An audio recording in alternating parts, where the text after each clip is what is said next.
see any sign of tracks. Not a sign. Look, why don't we split up, meet up by that rim rock? All right.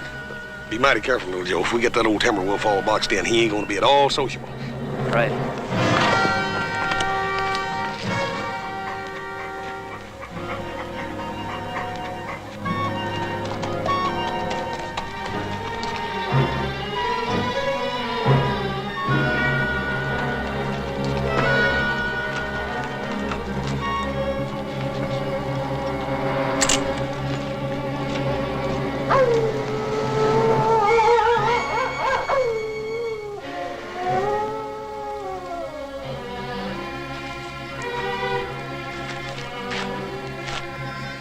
Hey. Hey, wait a minute! Hey, wait a minute! Hey!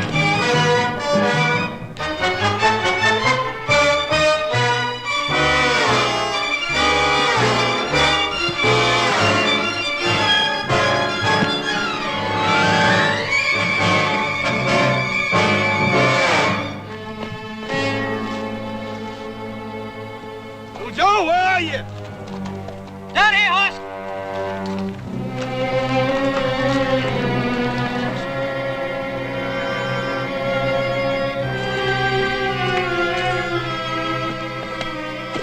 Hey, Joe. That ain't no Lobo. I sure ain't. What is she, an Indian girl? No, it looks like a gypsy to me. Yeah. Hey, I ain't never seen one of them up close before. I almost killed her. How? I thought she was that wolf.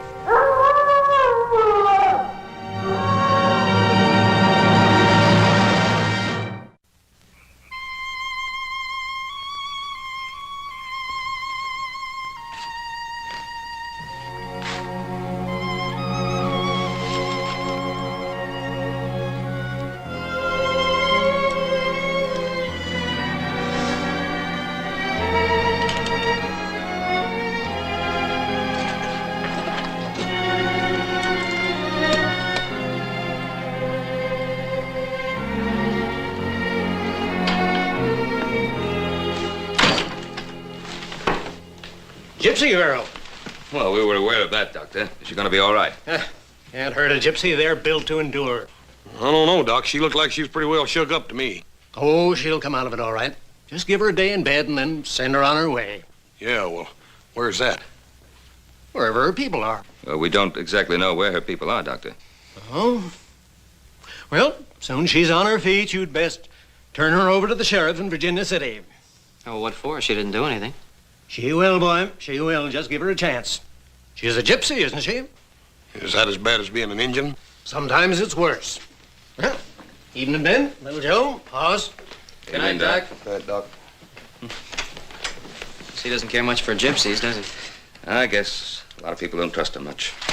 A lot of people don't trust no tumbleweed folk much. Well, I don't think that little girl can do much harm while she's here with us. Maybe when she wakes up, we can find out where her people are. She sure is pretty, ain't she, little Joe? She sure is, like nothing I've ever seen. Well, sounds like she's waking up. Better take a look at her. Well, I'll check it, Pop. Hey, Paul, how come Adam didn't come back with the doctor? No, he's staying in town overnight.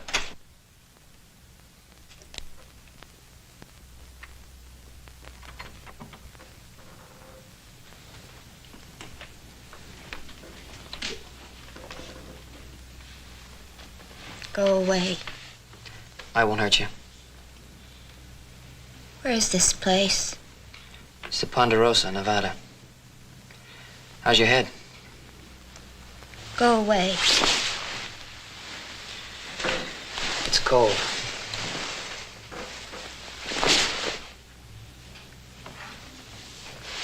It's cold, and I think that you ought to keep the cover over you. Hey! Hey, what'd you do that for? All right, you just go ahead and freeze if you want to.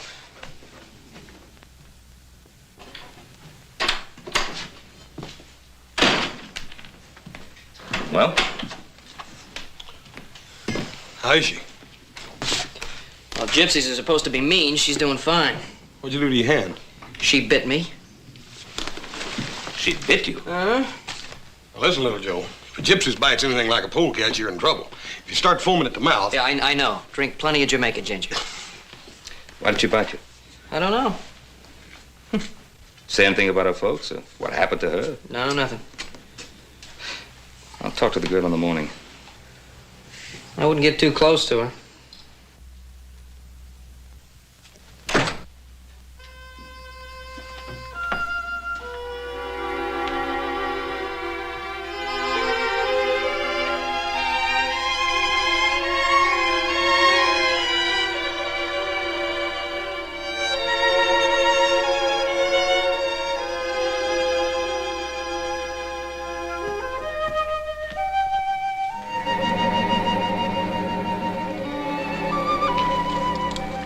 You see that star?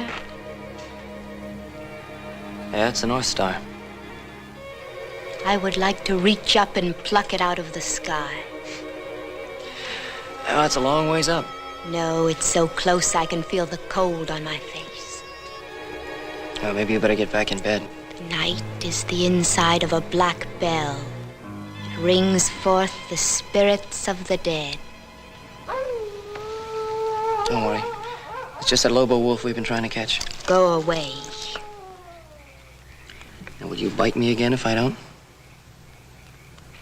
Where are the folks you belong to? I have no one. Come on, everybody has someone. Why do you care about me? Is it because I am pretty and you want to kiss me? Come and do it. I am waiting for you. Now, look, I don't know what's bothering you, but I brought you here and I feel responsible for you.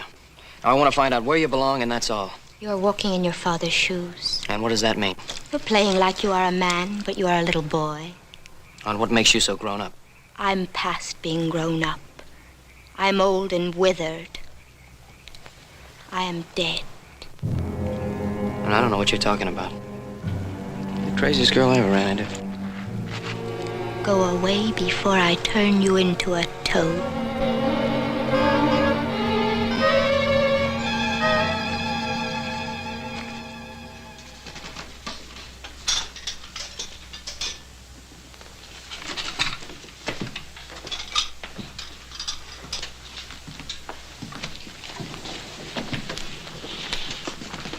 You don't have to eat crumbs, young lady.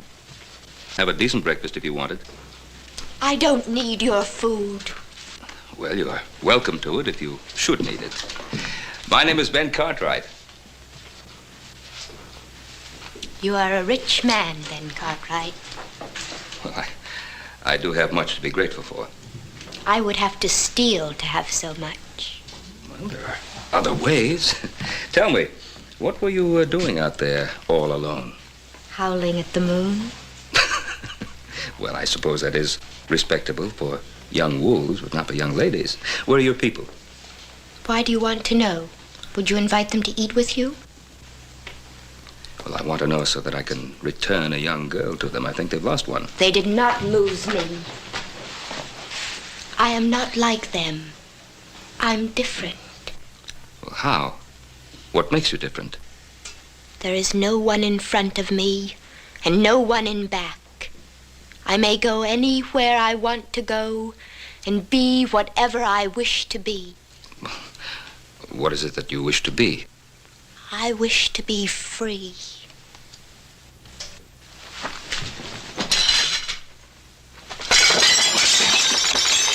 I do not like your house.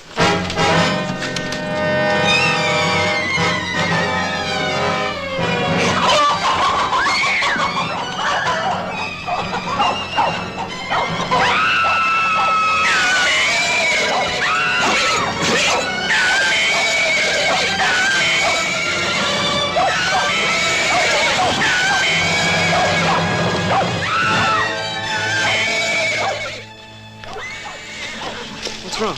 Go away. What's the matter? Hey, give me that. Let me go. Not till I find out what's going through that crazy head of yours. Why do you try to kill yourself? I'm Gafe. I am a witch. The animals, they know it. If you mean those horses, it was your dress that spooked them. They're not used to bright colors, nothing else. No, it is the dark star. It is the dark star.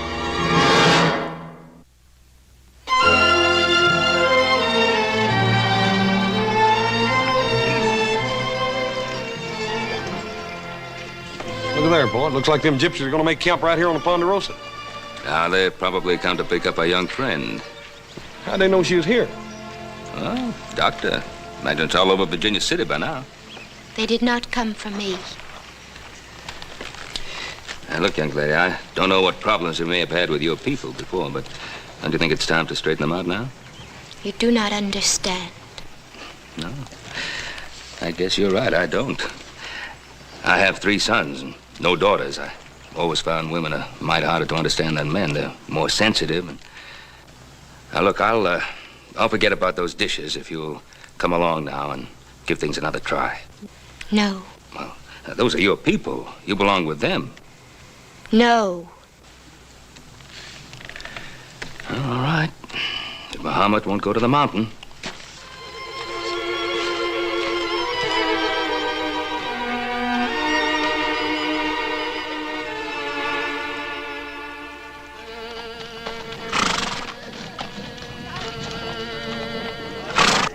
Zurka, we have visitors. Oh, welcome, friends.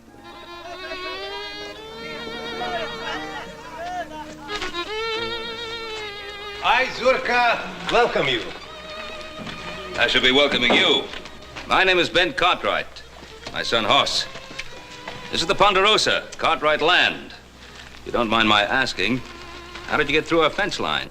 Oh, it is in need of repair. Fences are always in need of repair. I presume you came to pick up the girl. The girl. Yes, we found her half dead in the timber country. Gypsy girl. You are Barosan, my brother. You're a great man, I can see it. I'm sure that you will let my people stay on your beautiful land until the dark sky clears. We are heading across the mountains, in the place where the Mustangs run wild. What about the girl? She's no longer one of us. She's Cafe, a bringer of misfortune. She's a child. Oh, the devil is fond of children. You mean to say that poor little girl, you think she's bewitched? We know it, Barosan. You left her here to die. We left her behind us. She's a human being. She's not an animal. And we have laws in this country governing responsibility. We stay away from the law, and the law stays away from us. Well, maybe you won't be able to do that this time. Well, I'll think it over, Barosan. You will let us stay, huh? On one condition. That you take the girl and go when the weather clears. I can promise you that we will go. But now, Barosan, when we are here, maybe we can do some business. We have fine horses to sell. Well, we buy our horses in Virginia City. But none like the beasts of Roman. Aspero. Backs like iron. Hoofs like the wind. Well, Paul, it can't do no harm to take a look at them. Well,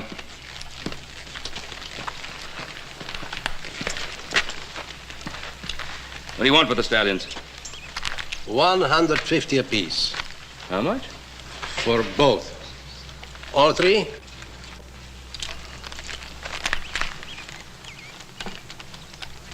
No. They aren't worth half that. Oh, you're a hard man to deal with, Barosan. No, not usually. These horses have been fixed. Oh, the Indians have been known to use similar methods. The teeth have been bored and filled with birchwood to hide their age. This one's leg's been blistered on this side to balance up with that lame one on the other one, too, Paul. Touch of arsenic in their feed? You insult us.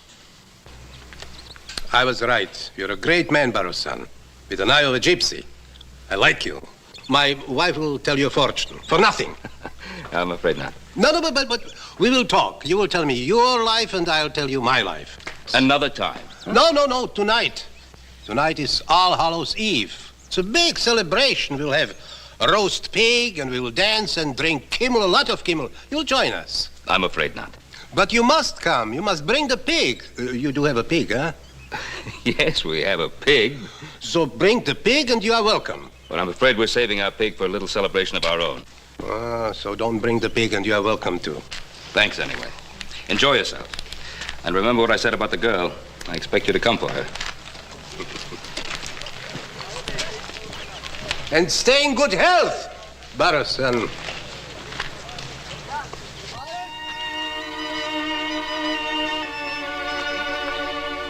Hi. You know, I still don't know your name. Tirza. Why do they call you Little Joe? That's just a nickname. It doesn't mean anything. Venom of spiders protects us from wild animals and savage dogs. Colt 45 will do the same thing. It will not rain tonight. Tirza, what did you mean about the Dark Star? Being a witch. When I was a little girl, I sat by a stream like this. I watched the fish and dreamed that I was one of them. Slipping through the warm silence, my silver scales reflecting sunlight.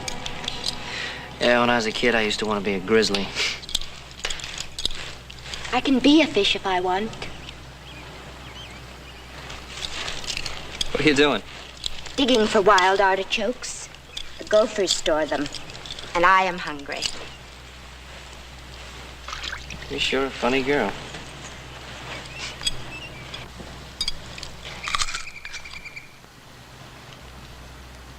Why did you stop me? When? Before? Why'd you try to kill yourself? For the same reason I bit you. And why's that? Because I'm a witch.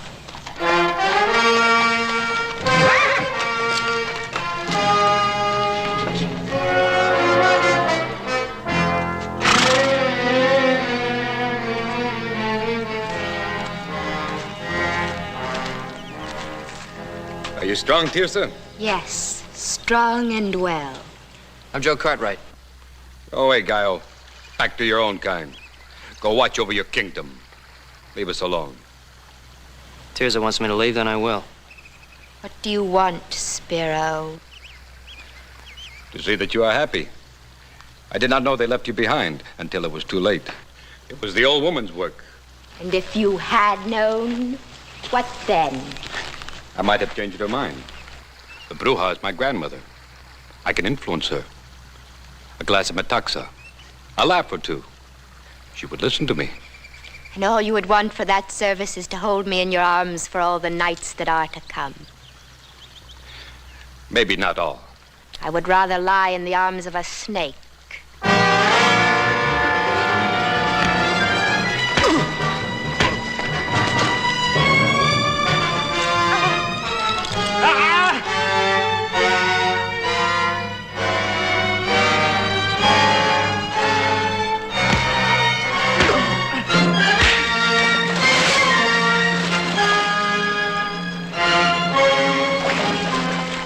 Drop it. I said drop it.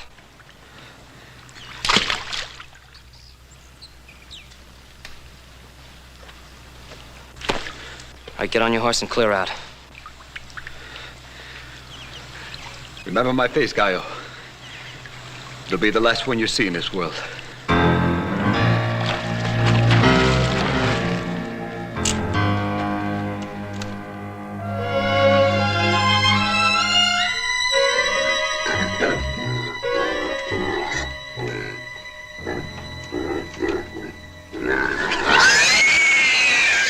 Not only do they think she's bewitched, she thinks so too. Sounds like they've been driving it home hard enough to her to make her believe it. Where's she now? She's asleep. She's quite a girl, though. Isn't she, Joe? Yeah, Pa. Adam, you don't think there'll be anything worthwhile at the auction? No, I didn't like the looks of those Mustangs. Kind of runty. I understand the gypsies tried to peddle some of their broken-down geldings that they'd fixed up. Did quite a good job, too. You know, the average buyer probably wouldn't notice the difference for quite some time. Well, they'd have to go some out, Fox. You, Pa. Hey, Paul. Well, our little Poland China pigs is plumb gone. Seems I was supposed to supply a pig one way or another. And looks like you did get out, Fox. No, I didn't, because they're going to pay for that pig one way or another. I don't know, Paul. That old gypsy Zerka, he could charm his way out of a Comanche scalping. He's not going to charm his way out of paying for that pig. Well, yes, I gotta see. Yeah, me too. How about you, Adam? Come on along. No, I think I better keep an eye on the house in case they back in one of the wagons and take out the furniture.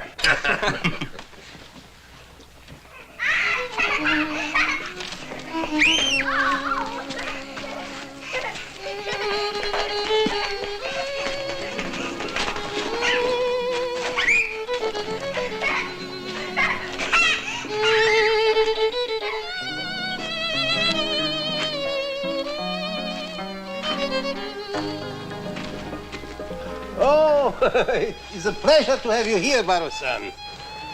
I'm sorry to barge in like this, but I have the strange feeling that that pig belongs to me. Does it? I don't know. I really don't know, Baro-san. It wandered here into the camp, poor lost soul. Do you think it is yours? Now, Zurka, you know it is. That's a very expensive animal. Oh, I'm very sorry, Baro-san. I don't know how to repay you. I have only a few dollars. But maybe you would consider a barter. Wait. Baro-san, it is not much, but it is pure silver and carved with a loving heart. This is worth much more than that pig. No, I couldn't possibly take it. But look, I took your pig too. It will ease my conscience. Please take it. Let's not talk about it, and we'll have a drink. I don't know. Look, you must taste some of your pig.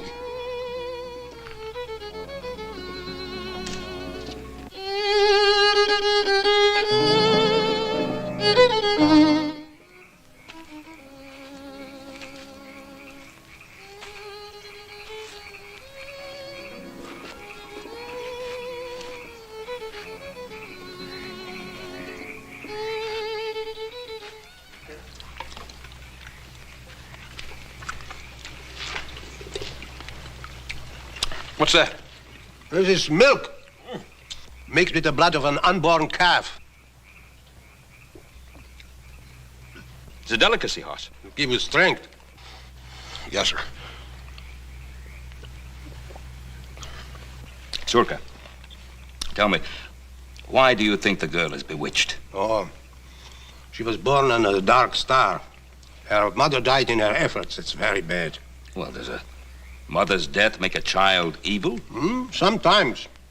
You know, our beliefs are old and strong, and we must live as they tell us. Well, is there nothing in your beliefs about mercy, compassion?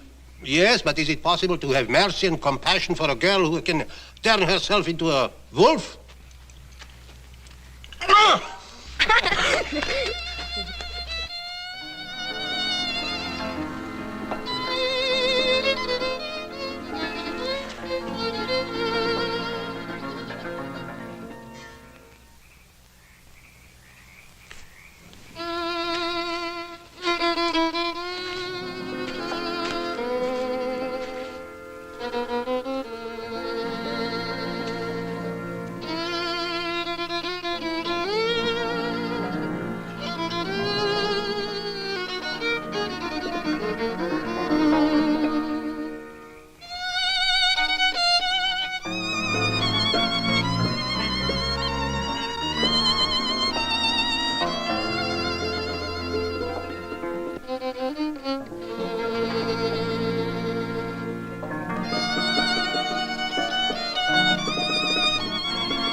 After your son, Baro-san. Zurka, I respect your beliefs, but I'm not a man who goes along much with spirits and witches and the like. You know, I've found that the only evil in this world is the humankind. But the evil in man doesn't come from nowhere. It is born in a dark world beyond the world we know, and it's sent here on purpose. You really believe that girl can turn herself into a wolf? Yes, she must plague our house. The devil drives her. He possesses our children and drives them against us. She's evil, believe me. Oh, I can't believe it. I don't think so. I do think that poor girl is suffering, not from an evil in her, but from some kind of despair and loneliness because her own people rejected her and persecuted her. You're a Gallo. You're a civilized man. The understanding for the devil and his ways is being bred out of you. Zurka, have you ever seen any real evidence of the devil in her? Or are you afraid of her because she was unlucky enough to have been born under some weather-obscured star? You know, a man, possibly you've never heard of him, once said, "The fault, dear Brutus, is not in our stars, but in ourselves." I like your words. They're good words, but not our words. I've seen too much of evil. Go after your son. He's in danger. The danger is in the flesh, not fantasy. My son can take pretty good care of himself in that department. Zurka, give the girl a chance. You may be wrong. Maybe, but I'm not.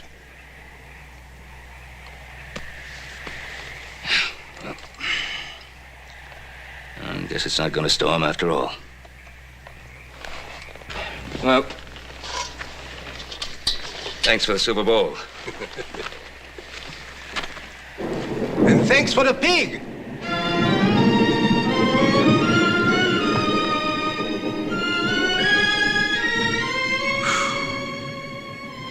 You run faster than any buck deer I ever saw. Little Joe, little Joe.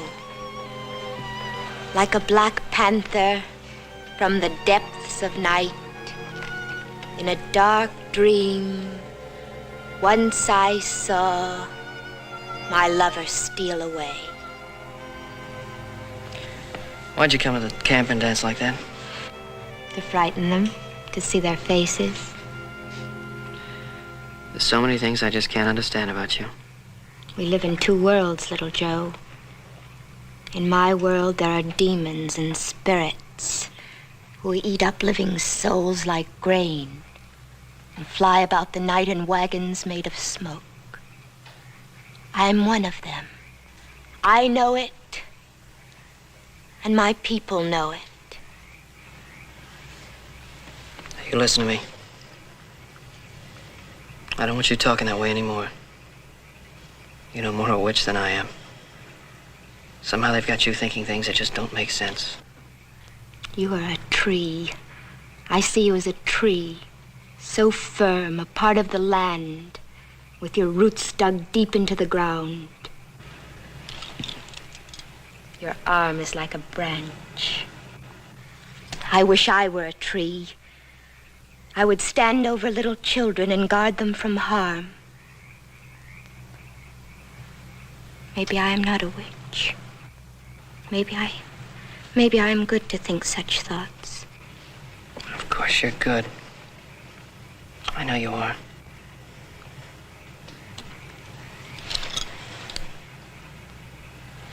Your heart is beating. Is it because I am near you? Yes, Am I beautiful? you're very beautiful. Can we talk of love sometime?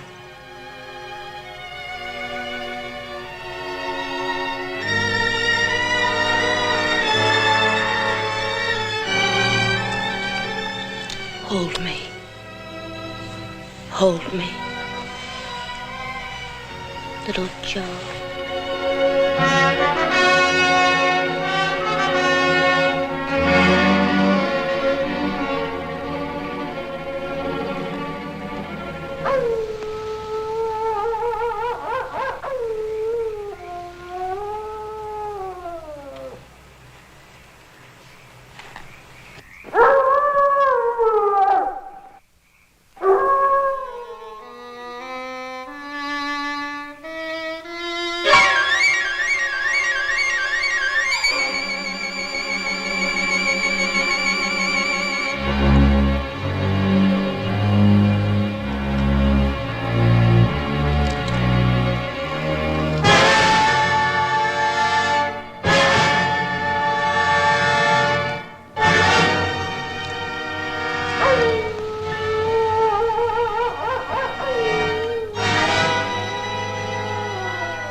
Please help me.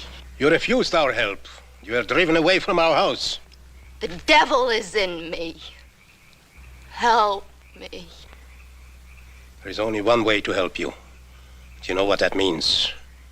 That means pain beyond anything you ever known.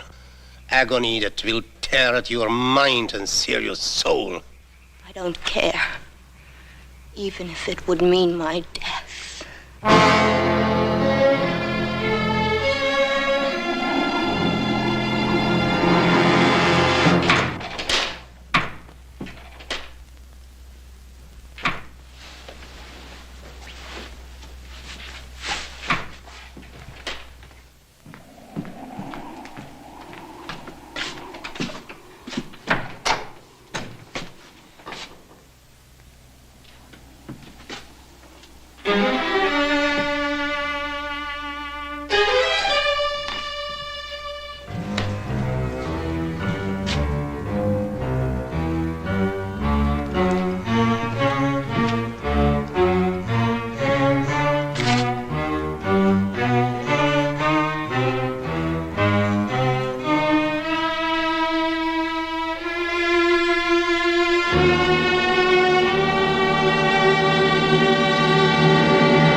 Anybody here?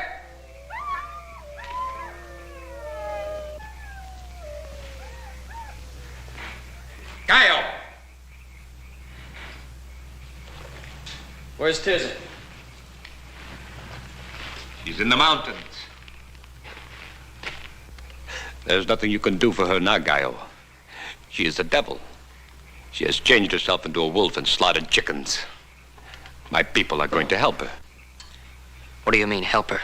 They're going to stake her to the ground and pick at her soul until she screams for mercy. But they will only dig deeper until they have found the rotten spot and scooped it out. And then they will leave her body limp and her mind a useless thing.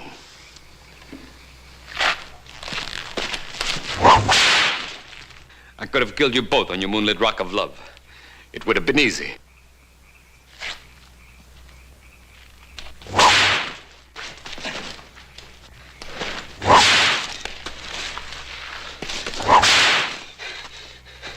It would have been too easy. It would have only given me a moment or two. This way, I can see them scar her mind as she has scarred my face. I can make you crawl as I have crawled.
I know what they're trying to do, Tirza. Don't let them!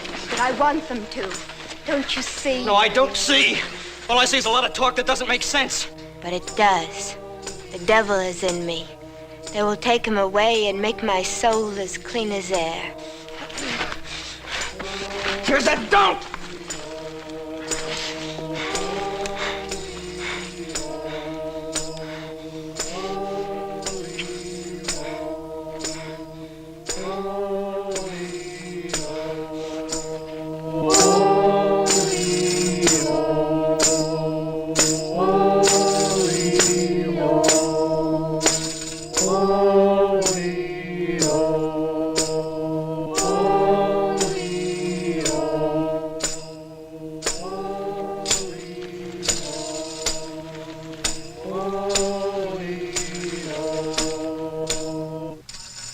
Asmodeus, the Bruja is here.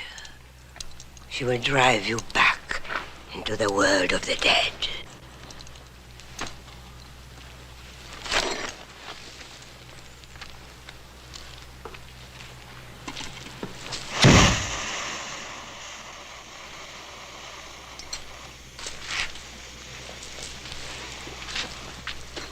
At the end of the world, there's a hole through which one can descend in the underworld.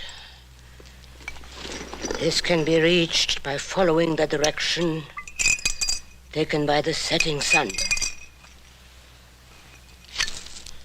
Journey should be made on two cocks, harnessed together.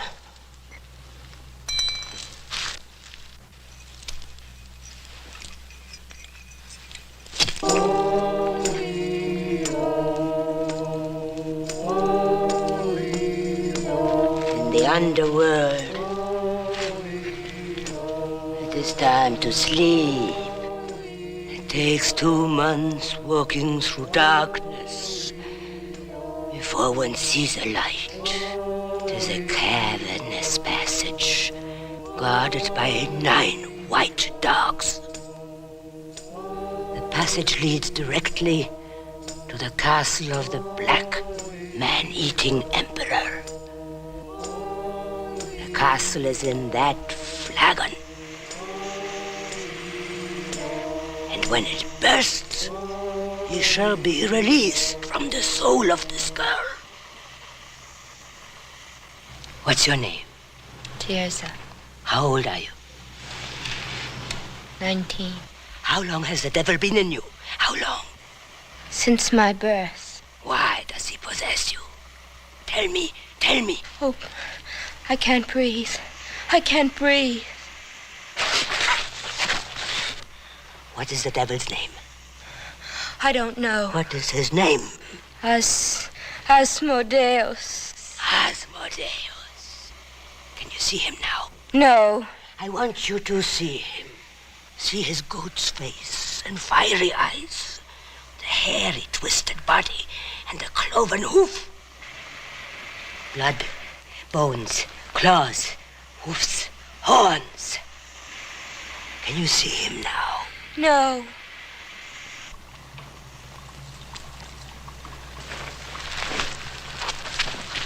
Three times from east to west, and 3 times from west to east. Scorpions, feathers, spiderweb. I conjure thee, Asmodeus. I exorcise thee, O ancient serpent, by the judge of the living and the dead, that from this girl thou, with fears and afflictions of thy fury, speedily depart.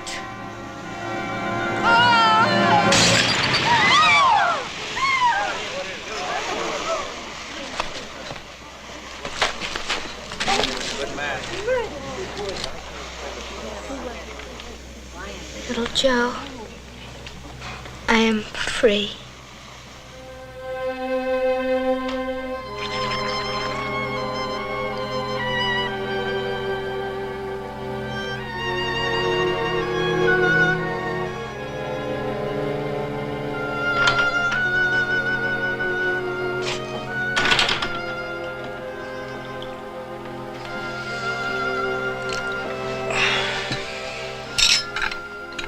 Coffee? No, thanks. I I wanted to talk to you. Go ahead, boy. Well, you remember once you told us that we could have a piece of this land when it was time. That's right. Is it time, boy? Yes, sir. Well, if that's what you want. Tess is a fine young woman. I'd be proud to have her for a daughter.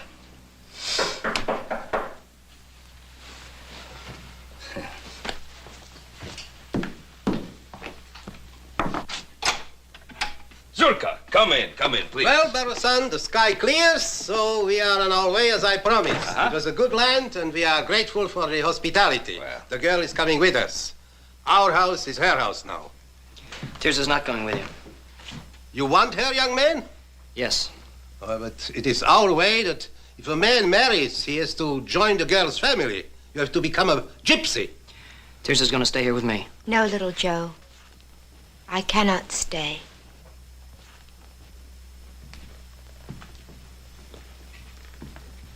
What do you mean you can't stay? Remember the fish in the stream? I wanted to be one of them. I am one of them now. I've waited so long to see love in their eyes, instead of fear and hate. It is in my heart to go. Tirsa, you can't go. Do you understand I love you more than anything in my life? You are a tree, Joe, not a fish.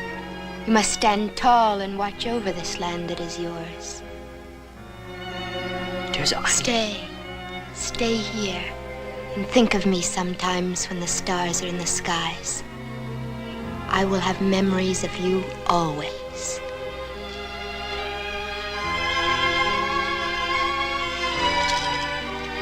Goodbye, little Joe.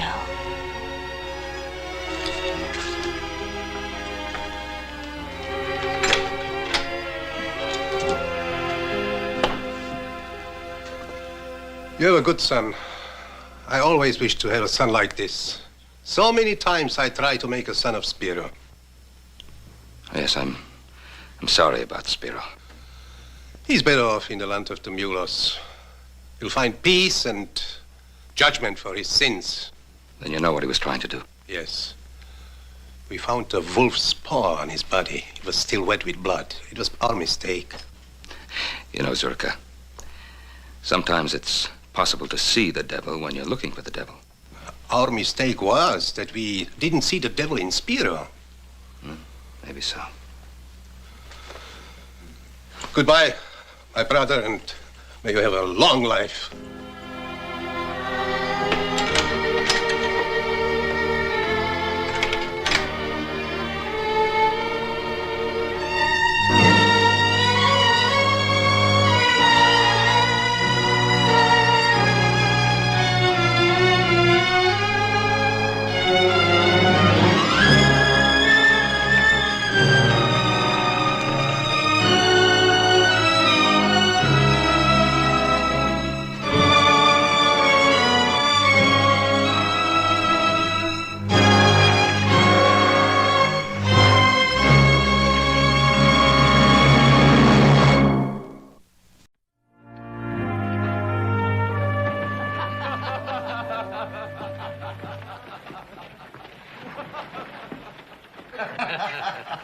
Now can I have that drink? Not until you finish your story, Charlie. You have to tell us about General Fremont. Let me see, where was I? Oh, yeah. Hey, well, that was the time that me and the General come through here together. That was in the summer of 47. As a matter of fact, there wouldn't have been no Virginia City if it hadn't been for me and the General. I told you to shut up your line, didn't I? I ain't lying. You are lying. I just... Ain't you? Yes, sir, yes, sir. Now, wait a minute, mister.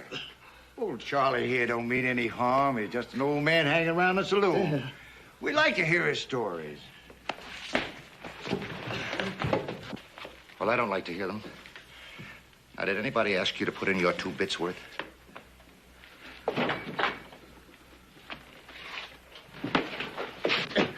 Why are you going to leave me be? I tell you, I did scout for General Fremont.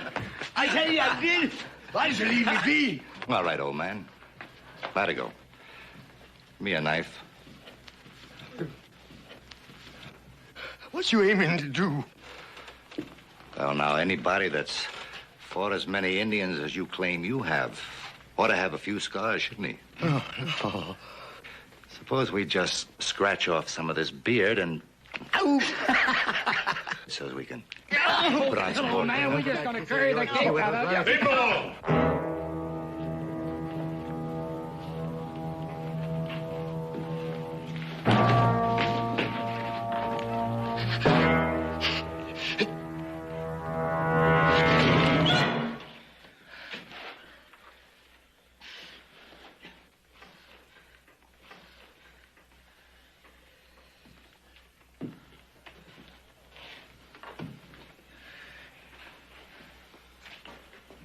Come on, Charlie. Let's get you out of here before you get in any more trouble. Thank you, Horse. Thank you.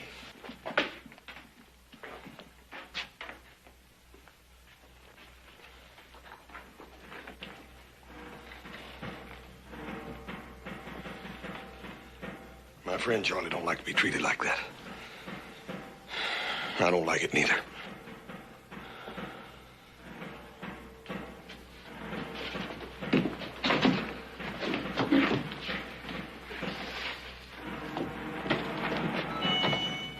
Drop something. Fremont Expedition, 1847. Presented to Charles Trent, Chief Scout, for services above and beyond the line of duty. Charlie, you wouldn't want to lose that.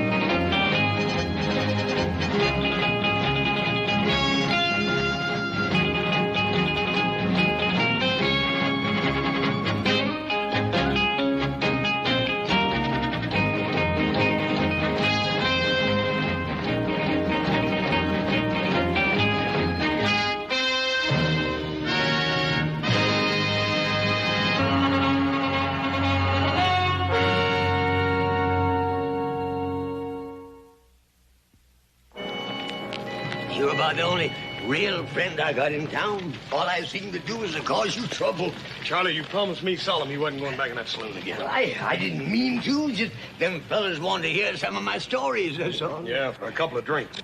I guess you won't give me another chance, will you? Dad, Bernie, Charlie, how many chances you gonna have?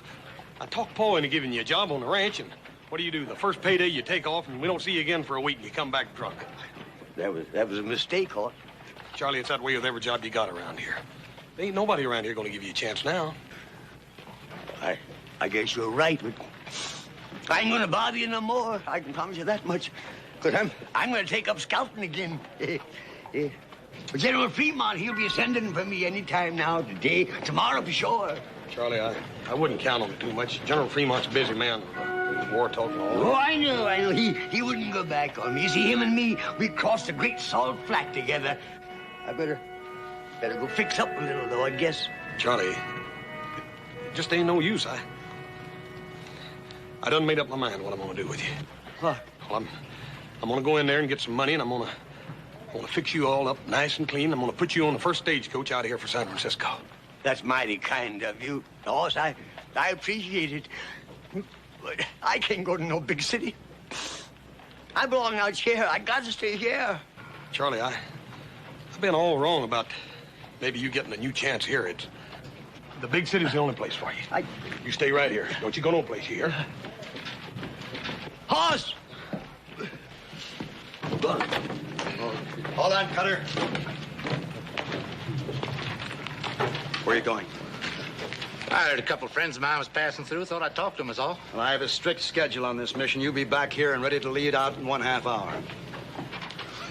Cutter? Captain, I think it's about time you and me had us an understanding. Now, I've been loaning it through this territory for a goodly time, and I ain't never taken no orders yet. Not from a savage and not from no soldier boy. You signed an Army contract to scout trail. You're going to fulfill it into the letter, or you'll be relieved. Why, mister, you got about as much chance of crossing that desert without me as a blind hootie bat has of reaching the sun. All right, carry on, man. Captain, I know that whole desert. I mapped out the first trail in Salt Lake City. I know the whereabouts of every water hole. Yeah, well, I can't sign on anybody just because they claim to be a scout. You don't believe me, huh? Here, look at that. Look at that. Fremont expedition. Yeah, you can read what's written on the other side, too. Presented to Charles Trent, Chief Scout for Services. Trent. Yeah. Are you the same Trent that scouted for the border expedition against the Apaches? Yeah, that was back in 53. I wouldn't have known you. I mean, it's been so long. Of course, you wouldn't remember me. I was just a shavetail, but that was my first assignment. I guess it would have been my last if you hadn't let us out of that Apache trap. Charlie Trent. You'll give me a chance, then? Not Charlie. That gold shipment's vital. Maybe with a war coming on, you've got to scout.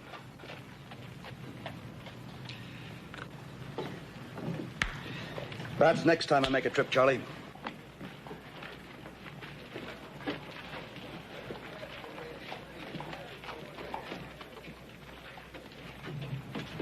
Captain? That old bum's pretty drunk, thinking he can scout for you, sir.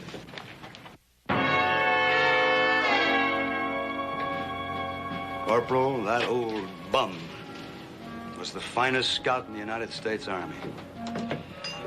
Whatever I know about this territory, I learned from him. Oh. Sorry, sir. I am too.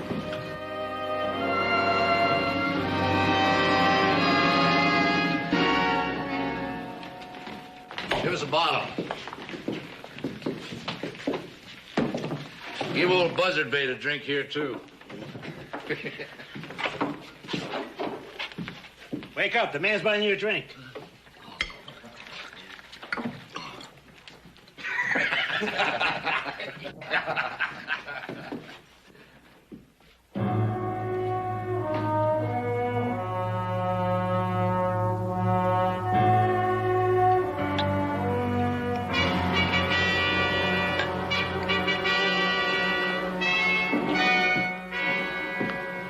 Charlie. Oh, did I ever tell you about the time I led the expedition up the Columbia River? Yeah. You told me, Charlie. Come on, let's go down to the stable and you can clean it off. I tried. I was honest, I tried hard. You asked them soldier boys if I didn't. That captain, he just didn't want me.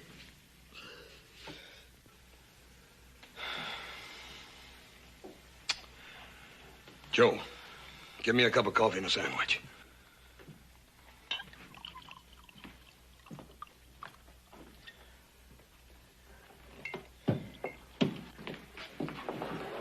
Cutter's in here, Captain. You ain't making no friends with none of us, Cutter. Where you treating the captain?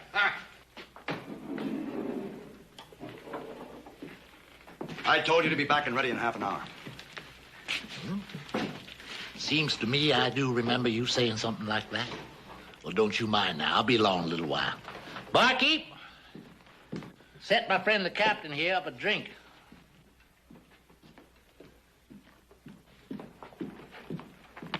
The last man that grabbed me like that was the Blackfoot chief. I cut his liver out. A man don't live long without a liver, Captain. That's a pure medical fact. I'm giving you a direct order. Get outside and join the detail. Now. Oh, what? Oh, you're through. Well, now, that don't seem so likely, mister. You need a scout, and I'm the only one there is. You're a long way from being indispensable, Cutter. Here's a man knows the wasteland country better than you or any scout alive. Charlie Trent. Trent? Where are you going to find him? Charlie, That? Charlie Trent? The great Charlie Trent, huh? Remington Massacre. You remember Charlie? He led them soldier boys right into an ambush. Right smack dab up to where them Indians was waiting.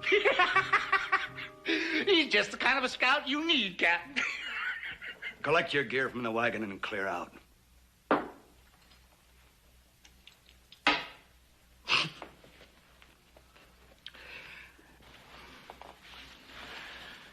Take along plenty of water, soldier boy. Plenty of water.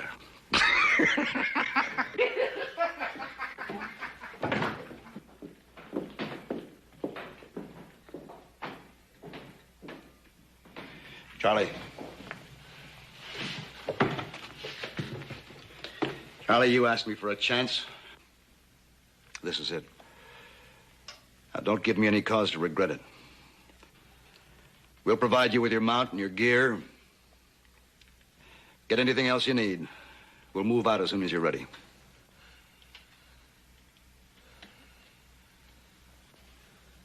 Well?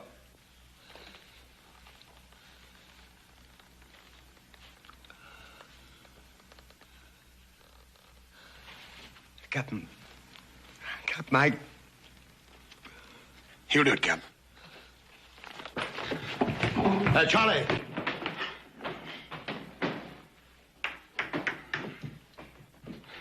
Captain, my name's Cartwright. I'm a friend of old Charlie's. I'll see to it he's ready to go in no time. We rode together. Captain, let him ride with you again. I haven't much choice. Thank you, sir. I'll get him.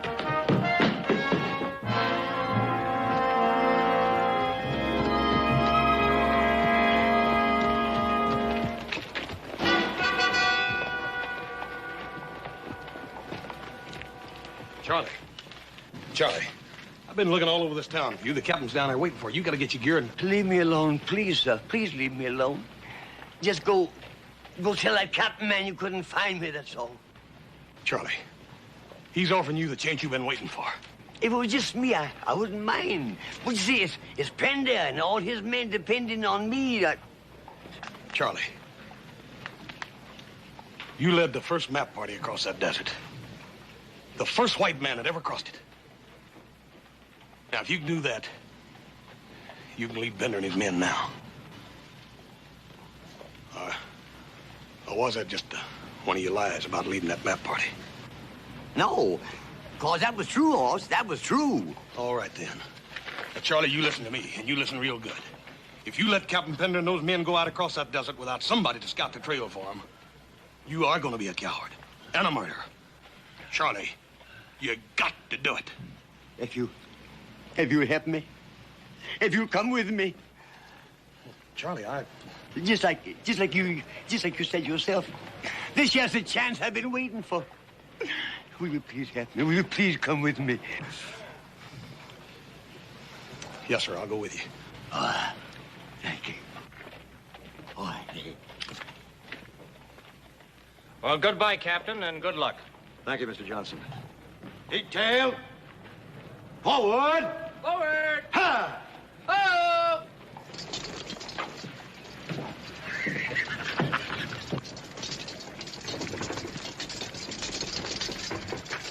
Hey, Charlie. This time, don't go letting them Indians get your scalp.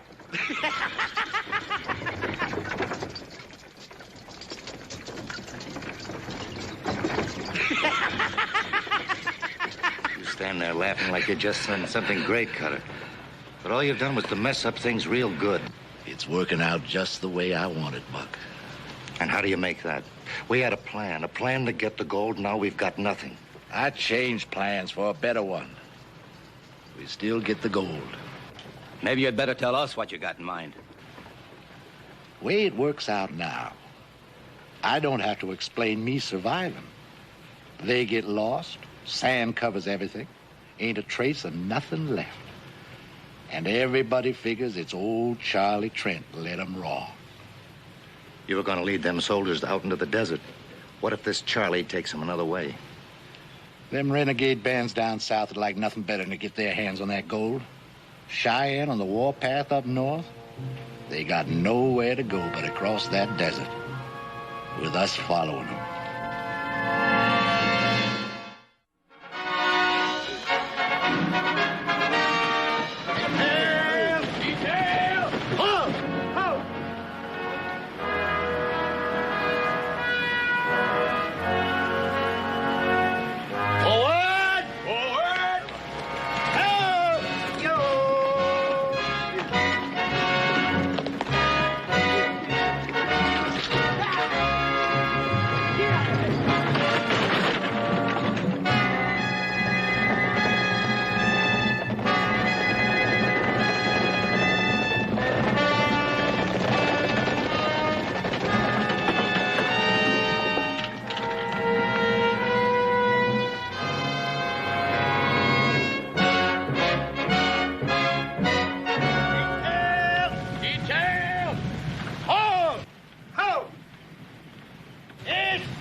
Looking for something, Charlie?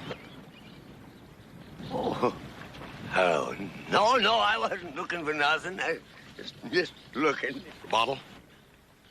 What bottle? You ain't gonna find it. Horse, that was all I had. I didn't want to drink it. I just wanted to know it was here, that's all. I wasn't aiming to drink a drop of it.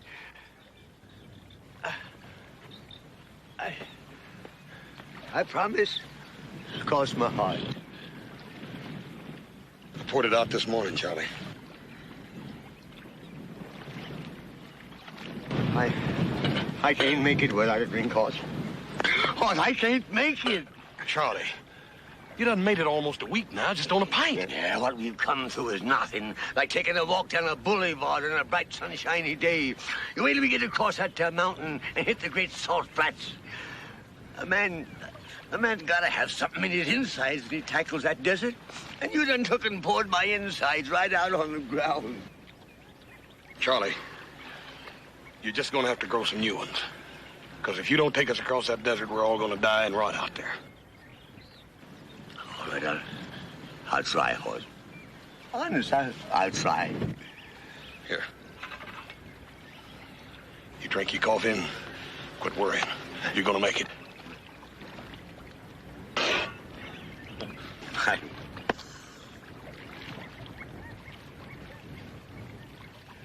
My, there they be, getting ready to bed down like nice soldier boys.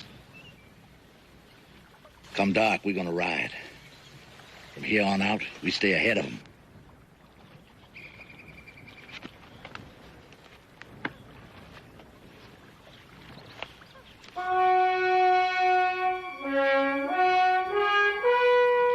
What's our line of march?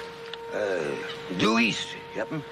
You see, once you hit that there desert, there ain't no landmarks to guide you. You have to kind of sense things, you know, kind of feel your way along. Charlie, that's what we're depending on you for. To take us to that first waterhole in a 2-day march, and then after that, you'll have to lead us to the next waterhole. Then on to the last one. Can you do all that, Charlie?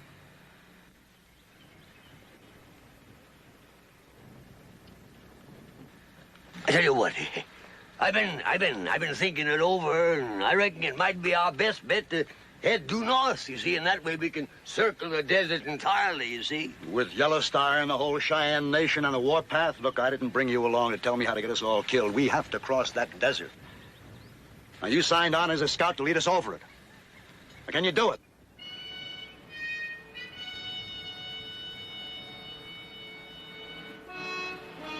Me and Horse will lead out. Prepare to move. Prepare to march. Forward! Forward!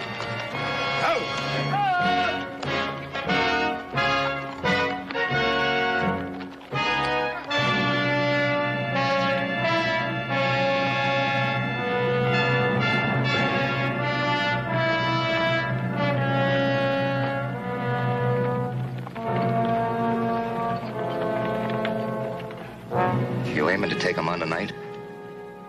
Nah. You ever see the Zunis hunt fox? Oh. Well, they just let them keep on running till their tongues are all swole up and hanging out.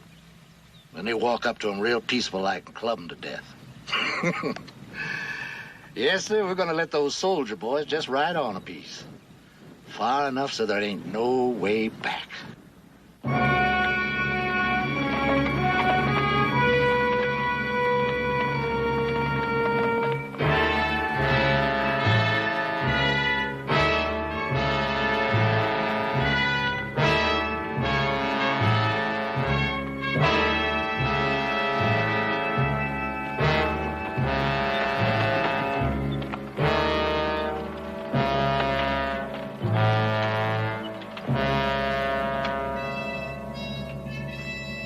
Sort of like being out on the ocean, ain't it? Only difference is that we're looking for water instead of land. You got your bearing yet, Charlie?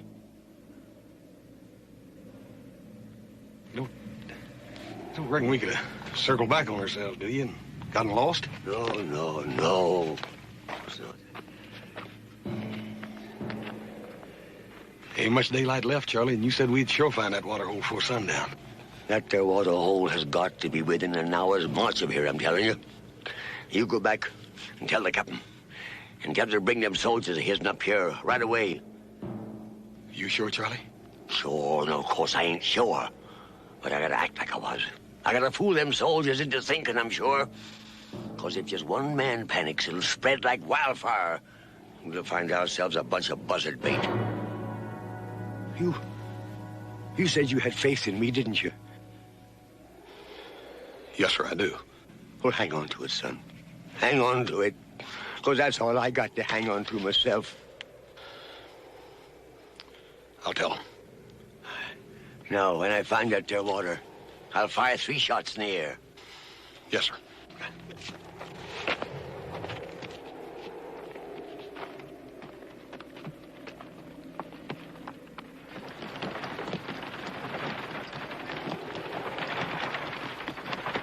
Detail! Detail! Out! Oh! Captain. Dismount. How? Captain, just a little piece further.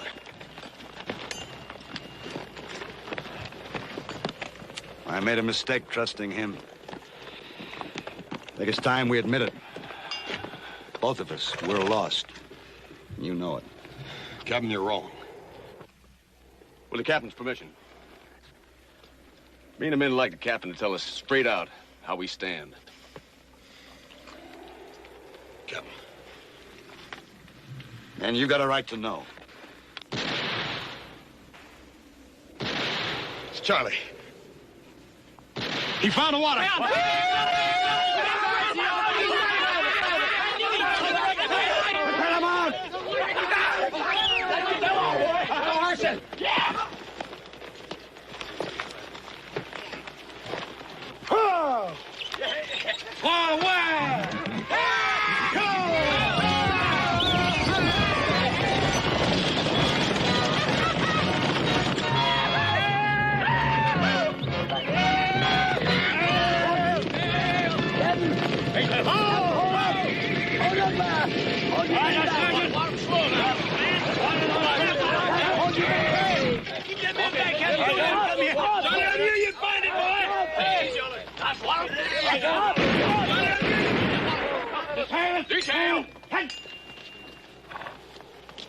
What's wrong?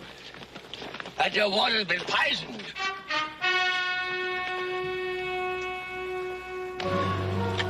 See that animal over there?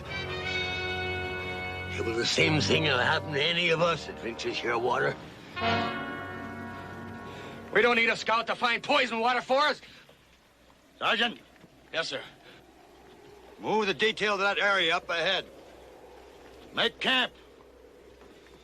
Issue half rations of water to the men and the mules.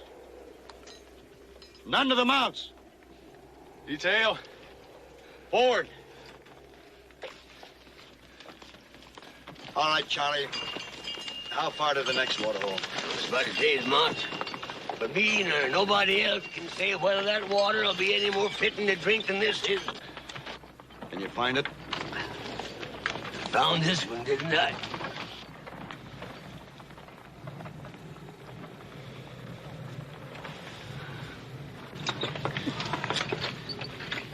What do you think, Captain? We can make our water last another full day. We'll have to lose our mounts.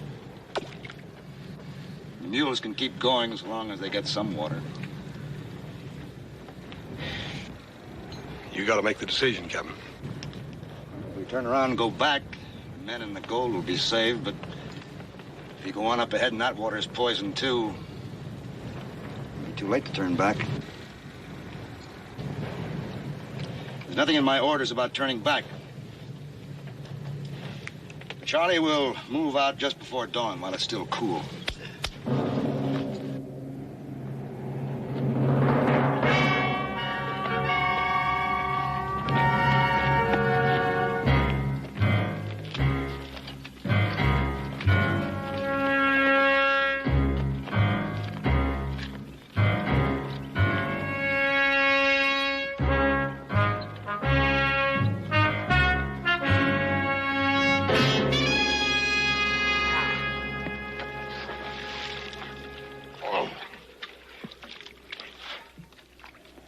Poison this one, too? That's what I'm gonna do, but They're liable to get suspicious.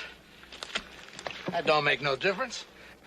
Besides, they can't never know just how it got done. Now go on, do like I told you. Start brushing out our tracks. Look, all we've been doing is riding around this miserable desert.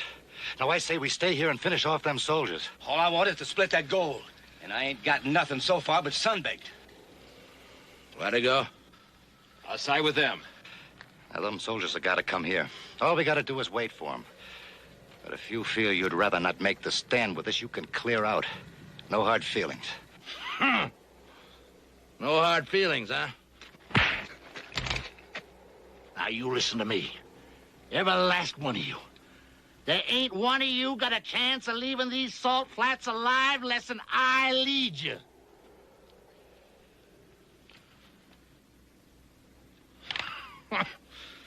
Now, where would you ambush 8 men on flatlands like this? But up ahead, there's places where we can pull it off. Now, go on. Do like I told you. Stop brushing out our tracks.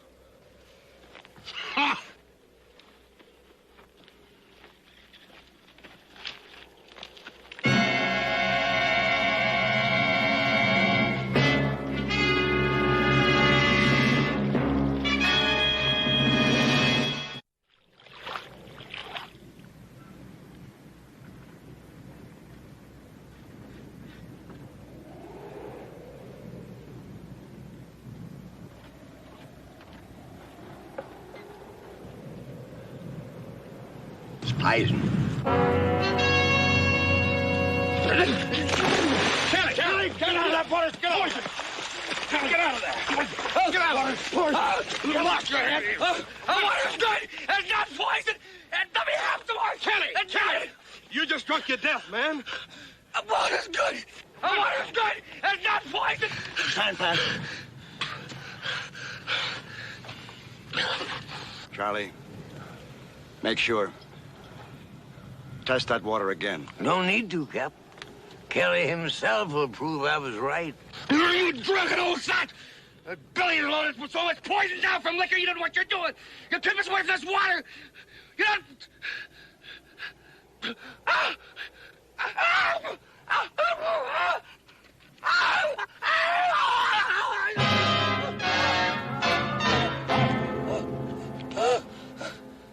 Sergeant, bring a canteen.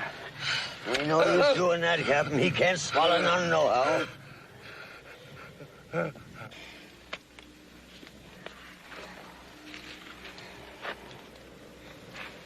Move him over under the wagon, cover him with a blanket.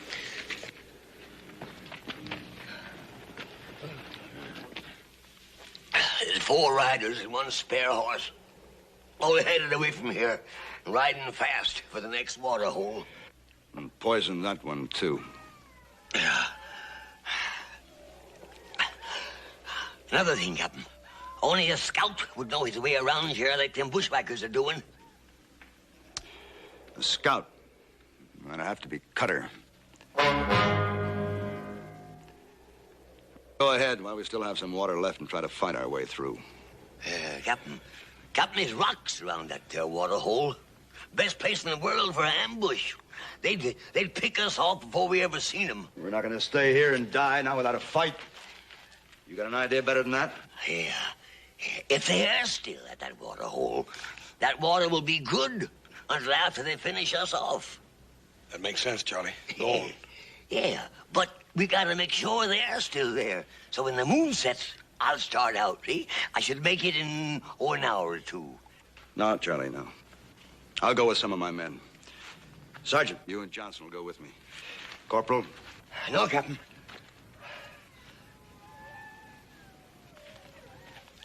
I'm a scout. I can do a better job alone. All right, Charlie. But after you get there, what then? Well, if they ain't there, and the water is still good, I'll fire 3 shots. No. Well, Cutter may have heard that signal before. So this time, I'll fire 3 shots, wait a while, then fire 2 more. And, Captain, when you hear them 5 shots, you come a-running. And if I don't hear the 5 shots? If you don't hear them, you head due north. 4 march, traveling by night. Now, with any luck, you ought to make the highlands and water in about 2 days. Of course, the Cheyennes might be there, too. But then maybe it's better to be scalped than to die of thirst, huh?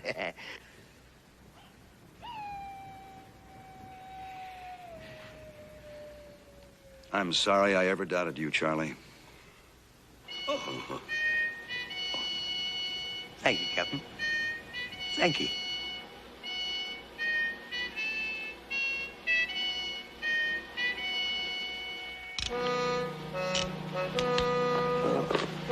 My horse.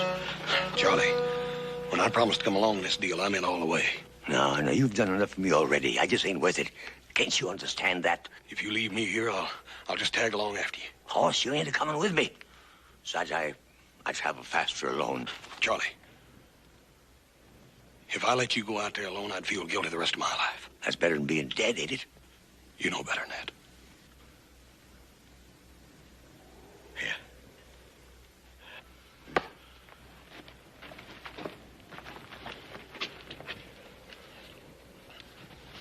5 shots, right, Captain?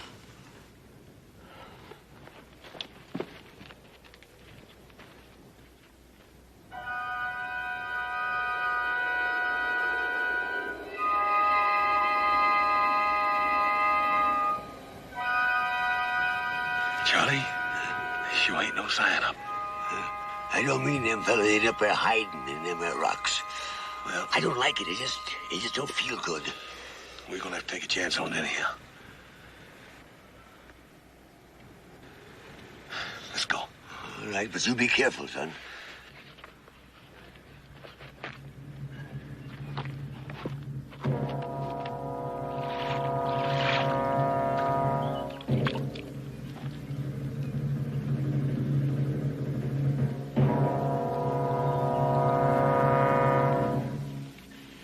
That Bernie Charlie's gonna take you all day to make up your mind?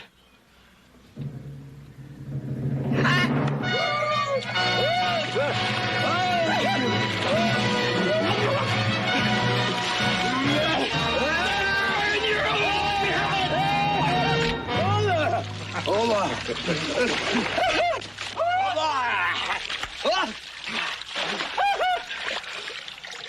Now ain't them a happy pair of fools?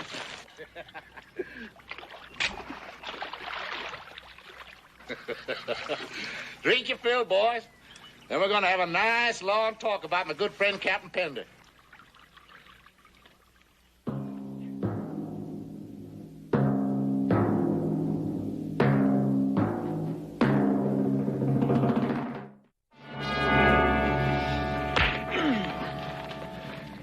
many of them soldier boys come with you? How many of them are there left? I reckon that's something you're gonna have to find out, mister. Well, that's something I'm just gonna find out. Cut They're back in the other water hole. Charlie. There's 5 of them. 1 of them died. They're waiting for my signal to come on ahead. Charlie! Captain Pender got any suspicion of me? No, of course not. No, if we'd had any suspicions, you don't suppose that me and the horse would have come walking in here the way we done, do you? No, I reckon not. Being a scout you once was. What's that signal? I ain't going to tell you. You ain't gonna tell me. Hey, Latigo, fetch me my saddlebag.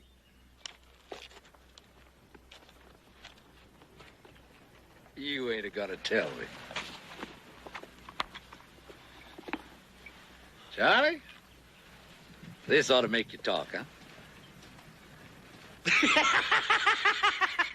It's all yours, Charlie. You just tell me what that signal is. I bet you got mighty dry for this, too. Smell it, Charlie, huh? What's the signal now, huh? Don't you tell him, Charlie. That's too good to waste on you. But... tastes good, huh? Yeah. What's the signal, Charlie? And it's all yours, every last bit of it. Signal. 3.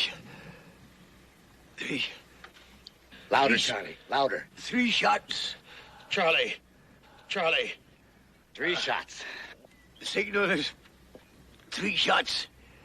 And when Pender hears them, they'll move out and join us here.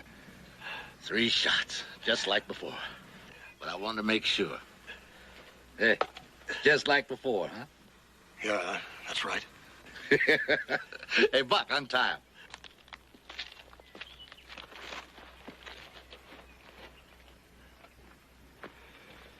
What about him? Untie him. He ain't going no place.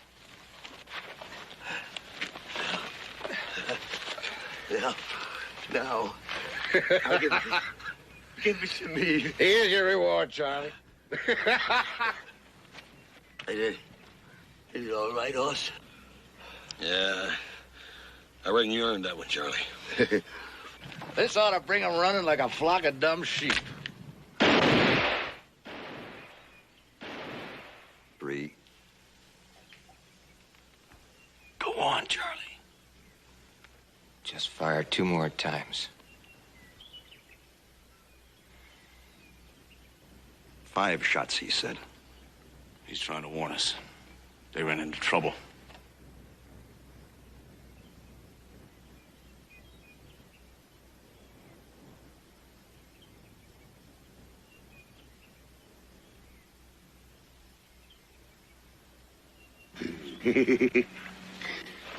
we sure fooled him that time, didn't we, huh?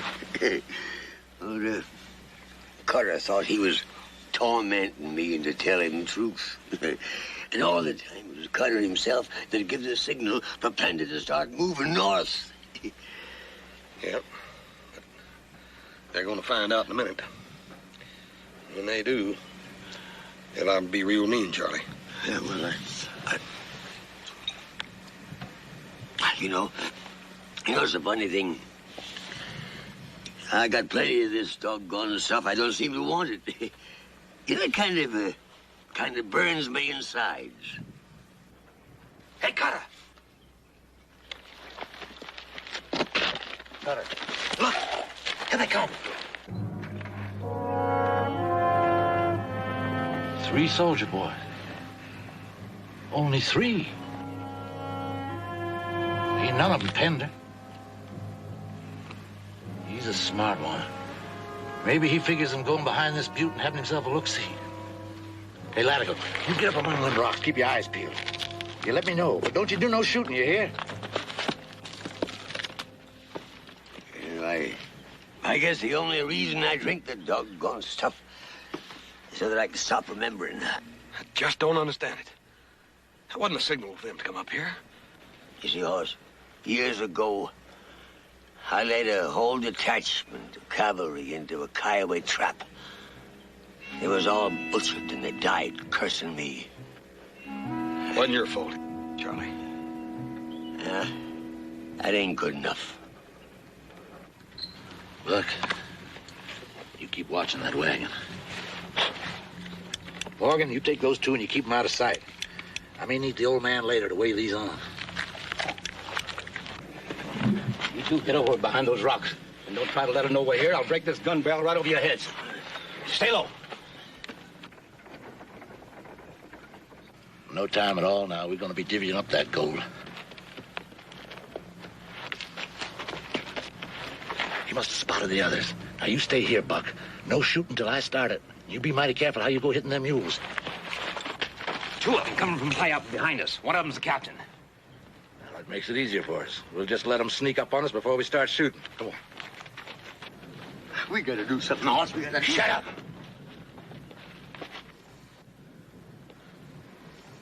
Old man, don't be so hoggy with that whiskey.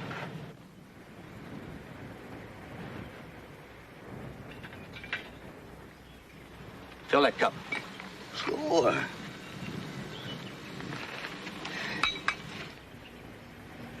Bring it over here. Careful.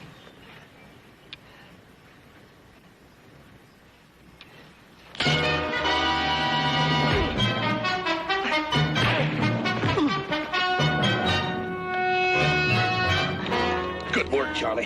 You go get Buck. I'm going after Cutter.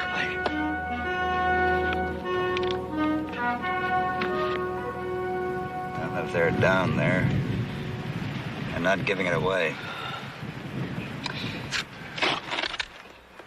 Let's get down to those 4 big rocks down there, see them? Yeah. I'll go first.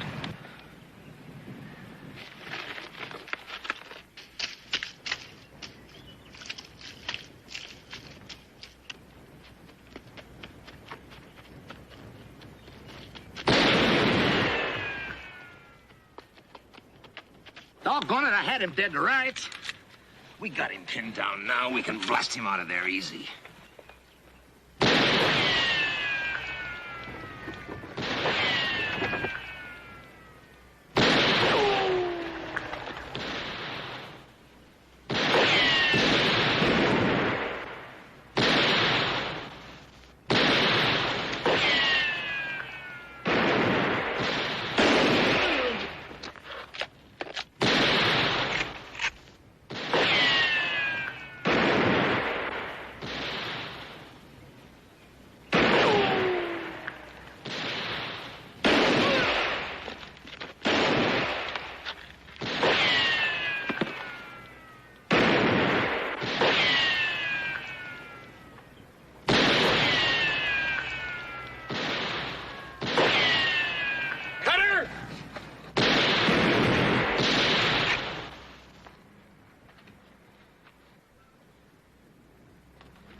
The water's good, Captain. You can drink it. That's just a crease, Charlie. Corporal! Corporal! Bring up the wagon. Get yourselves a drink.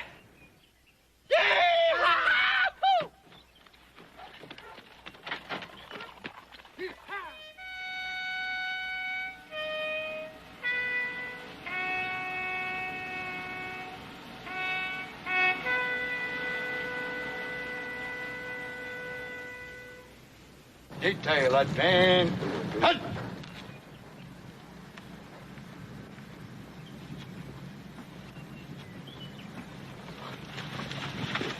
Scout, lead us out. Sure, Captain. Detail. Detail. Forward. Forward. Ho!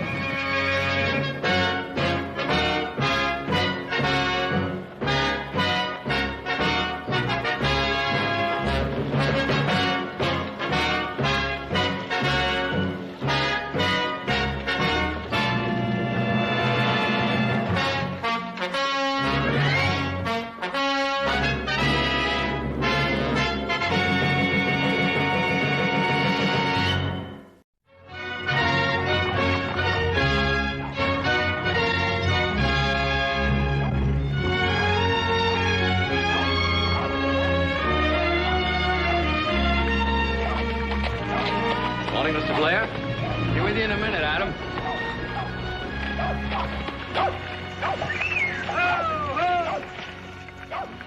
Welcome to Virginia City, Reverend. I thank thee, sir. Planning on staying? No, sir. Just long enough to water our animals. You're very welcome, Reverend. Just help yourself. I thank thee, and may God bless your day. Yeah. Our people have had a very long journey. We've come all the way from Ohio.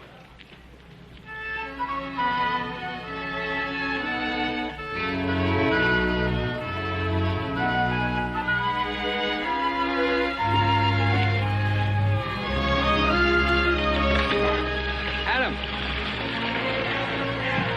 Glad you rode in today. Come on in.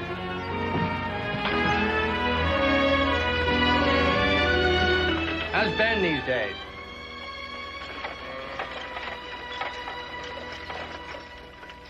Adam.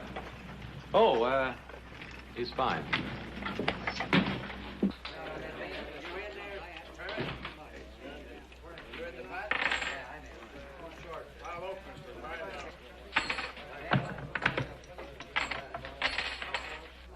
Here's your bill of lading, Adam. Tell Ben I want the cattle shipped by the 1st of the month. He'll be there. Good. Time for a little drink? No, thanks. It's a little early for me.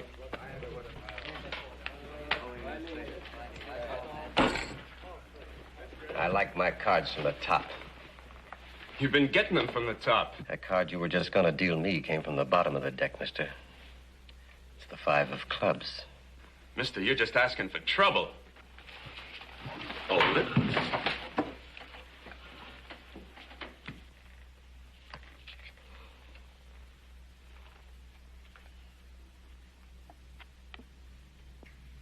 Get out of here, the both of you. And stay out of here. Mine.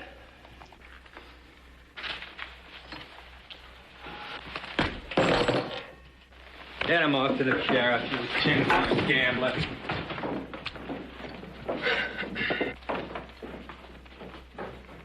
Had to beat him anyway. Why did you step in? He was gonna shoot you.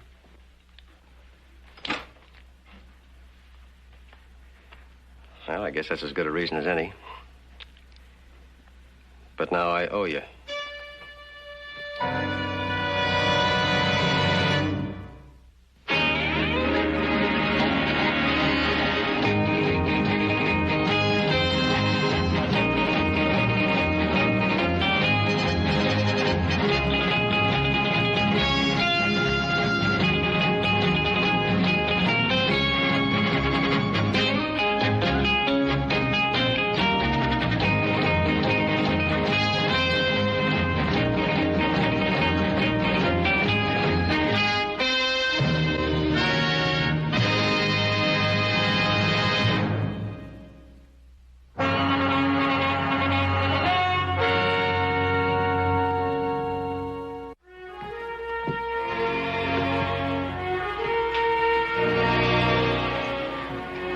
Which way you riding?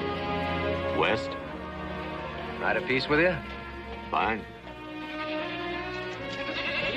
Last time I saw one of them sec trains was just outside Salt Lake City. Funny thing about them people, they don't use guns. I know, they don't believe in them. Where's your horse? Livery.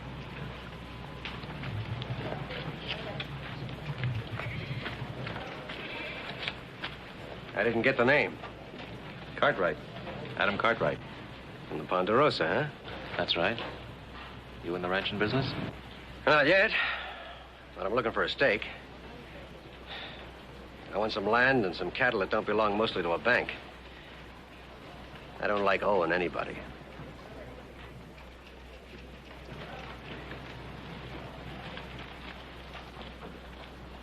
Throw my saddle on the calico. Well, I rode the edge of the Ponderosa yesterday on my way here. A mighty big place. How does a man get a place like that? He works. From the shape that horse is in, I'd say you've been looking for that stake a pretty long time. I have. But then it takes a lot of looking. Well, we can always use good help at the Ponderosa. You offering me a job? 40 a month. At the end of the year, you get your pick and 10 head of stock. Bonus. You make this offer to everybody? No. Why me? You look like you can handle it. You talk right out, don't you? I try to. Well, that's a mighty tempting offer. Well, you think about it. I'm doing just that. Right now.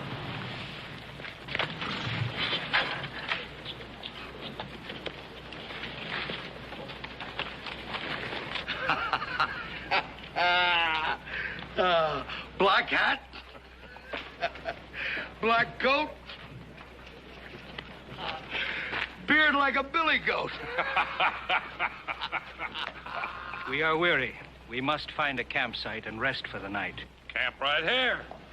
Sure, you can have a prayer meeting tonight. We'll get Hoopla Sal and her gals to come and join in. I know thou art seeking amusement, but please allow us to pass. How do we know you ain't desperate characters? My friends, I assure thee, we wish every man good days and a long life, and ask only to pass in peace. Pass in peace. He's asking. Ask them for nothing, Father.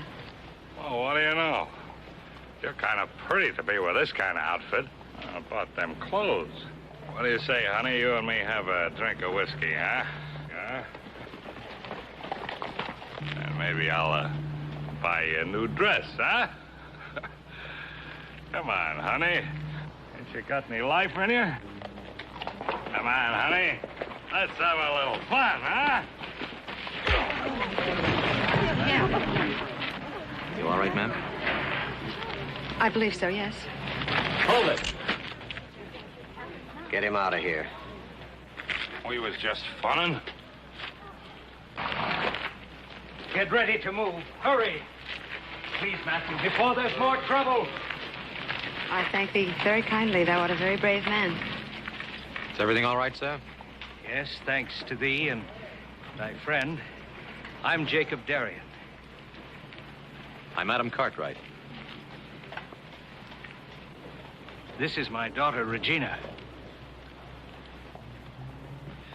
Oh, this is, Sam Board.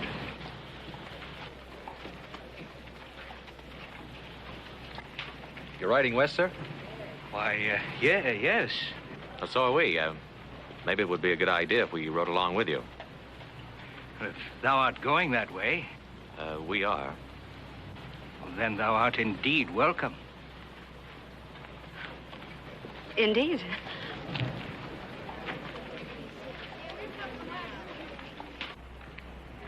Nice girl, that. Yeah. Sam Board, huh? Your name is familiar to me. I figured it might be. You could have used another name. Don't see any reason to. I figure I owe a man something. The least I can do is be honest with him. Thanks for the job offer. It still goes, Sam.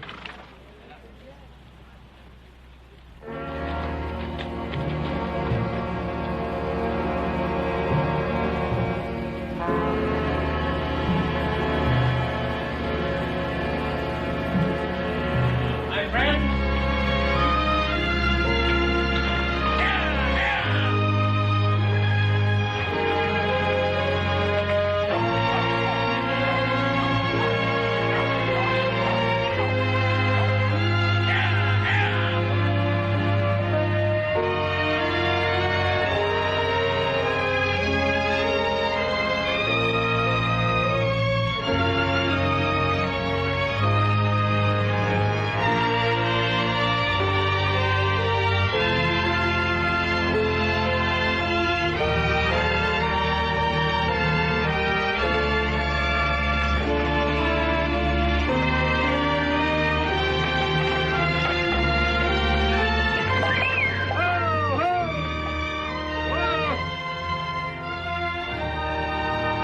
give thee thanks for the protection and the guidance thou hast given us this day. And especially we give thanks for our new friends who have served us so well. And for this earth and this sky and this water. And we wish thee, Lord, a peace-filled night, as we wish it for ourselves and our fellow men. Amen. Amen.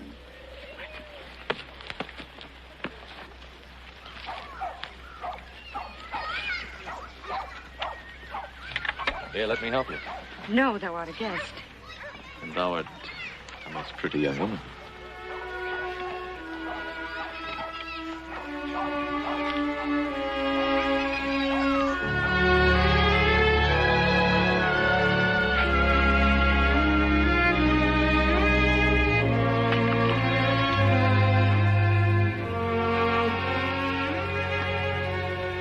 Thou art a strange man, Adam Cartwright.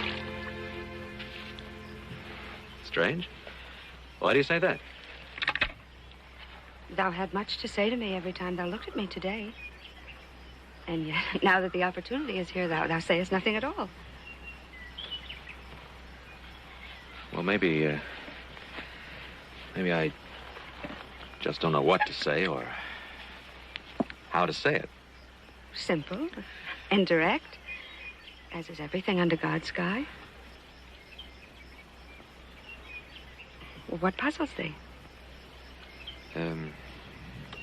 Your father, them, your customs. All disturb thee, Adam? Yes, well, no, I mean, well, if, for instance, if it were my train, I'd circle the wagons at night instead of stringing them out. Oh. I'd pen the stock inside in case of trouble. What trouble? Well, any trouble. Well, look, Yes? well, I think and do things one way, and And we do them differently, is that it? Well, isn't every man entitled to his own beliefs or his own manner of living? yes, but But what, Adam? it's you. You disturb me very much, Regina. Oh? Why? Because I'd like to know more about you. Because,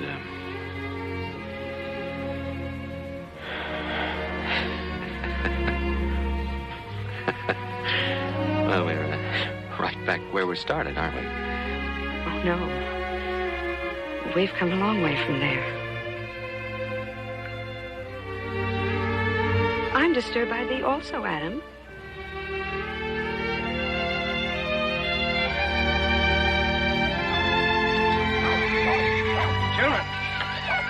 Children, go help thy mother.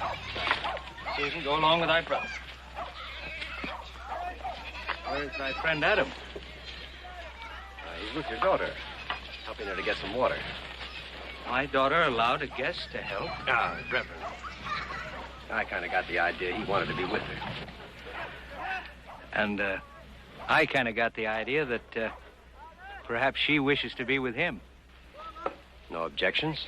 A man might as well object to the wind and the sun and the rain.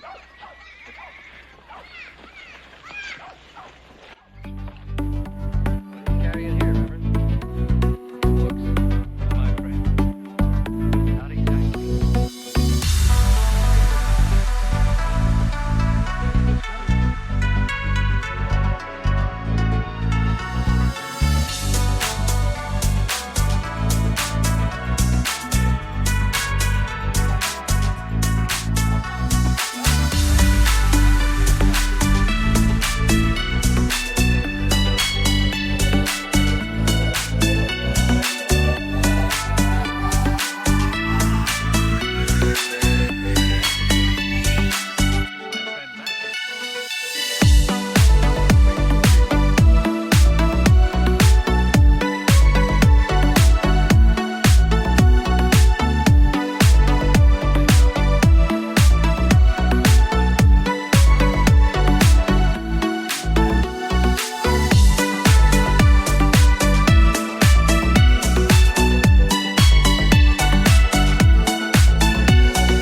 Regina, give me a little more of that. Certainly.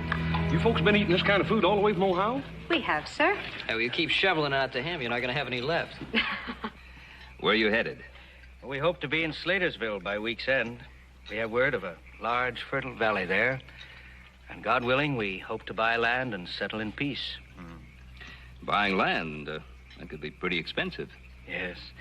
But we worked for many years and put all of our money together to do it. It is our dream to start a fresh new life, free of debt. All of your money?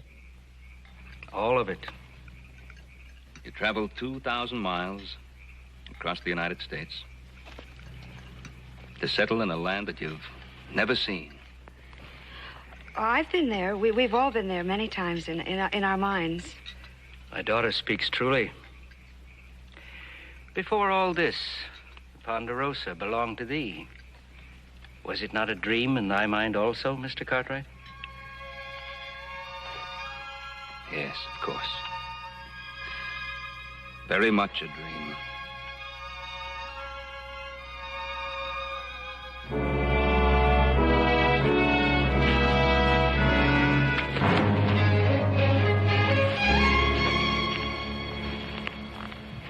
How was the prayer meeting? What do you want?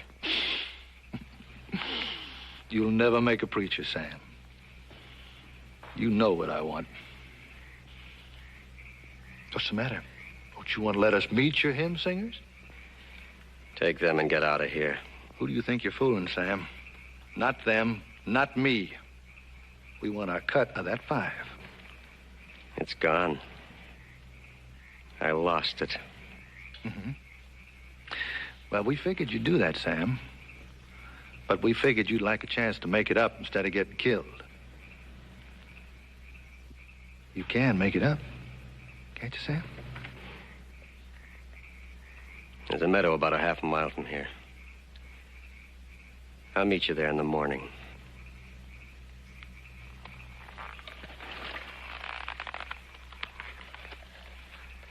You got an hour, Sam.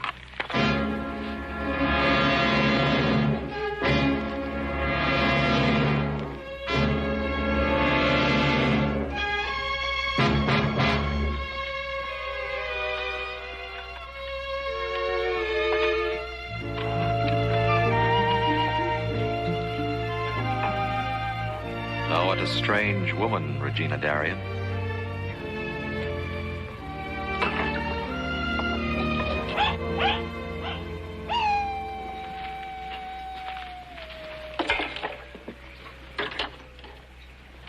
What is it? Coyote bother you? You read me well, Adam. What do you mean? They would think me faithless and hate me if I spoke of it.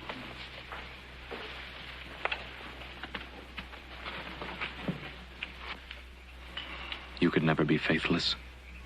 I know that much about you. And I could never hate you. I know that much about myself. Oh, Adam, I do have faith, but But what? Well, we will pass on from here tomorrow. And they will think of me as that one with the strange people. And they will forget me. I could never forget you.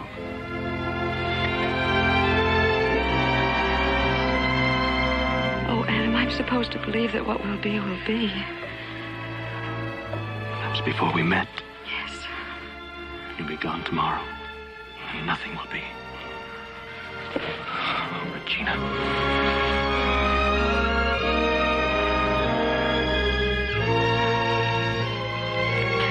I'm coming with you.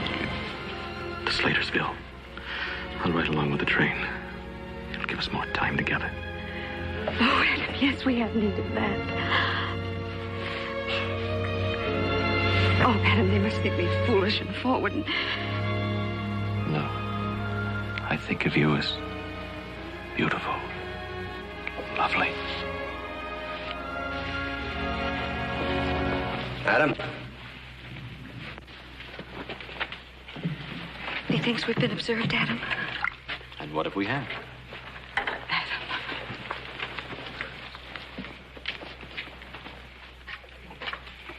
Where are you going, Sam? Tell the folks goodbye for me. Kind of sudden, isn't it? Well, I'm kind of like that. I don't figure you. I get an itch every time I hear folks talking about what they got and what they're gonna get. What are you running away from? Maybe a fella named Sam. About the job. I never was much at ranch handing. Cards are more my line. You can take the job and get everything you always wanted. You're all right, Cartwright. But it wouldn't do for me to listen to you too long.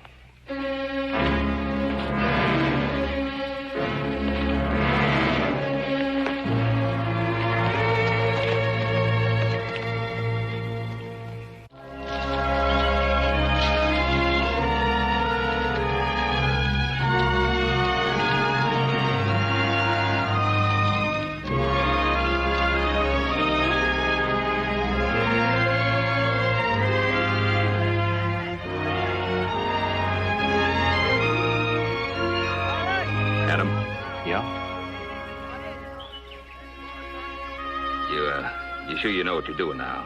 I mean, going with the train and all. I know what I'm doing. We're different from them, Adam. She's different from you. I'm saying this badly, son, but it's what I want to say. I heard you. Good luck. Now let us go say goodbye to Jacob and the rest. Hey, Adam. Where are you going? Oh, not the same place you are, I reckon. Yeah? Yep. Your idea of Pa's? Well, I reckon it's mine. I sort of got to liking this Ohio cooking.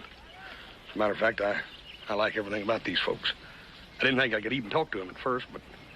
And I don't reckon they're so much different than the rest of us. None of them.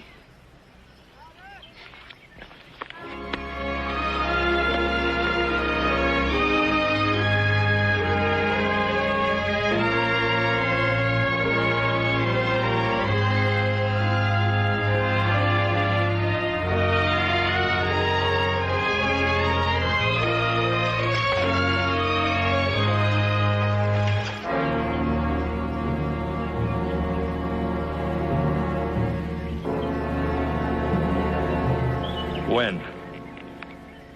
When I say.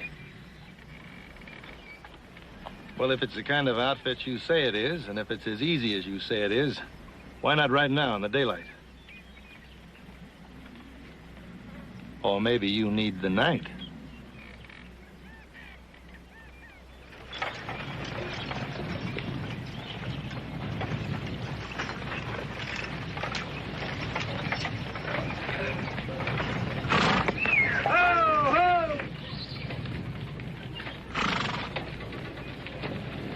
Adam, what are you stopping for?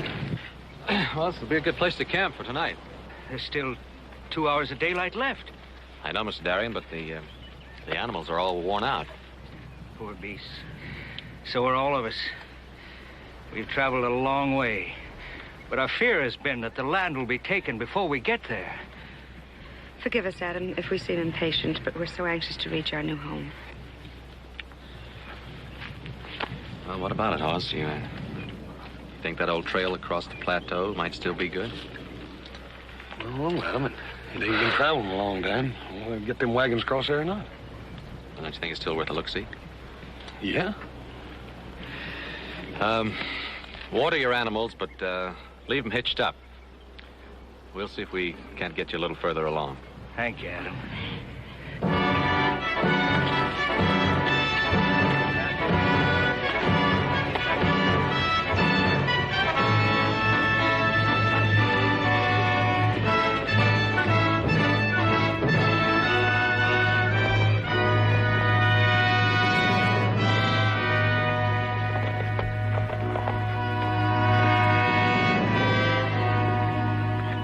Hey, wait a minute.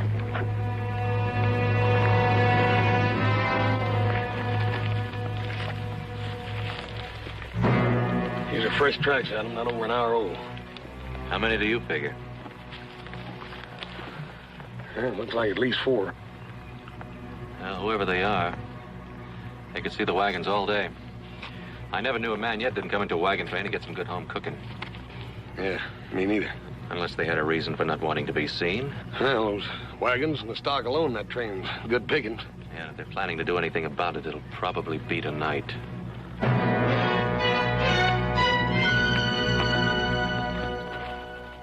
Father?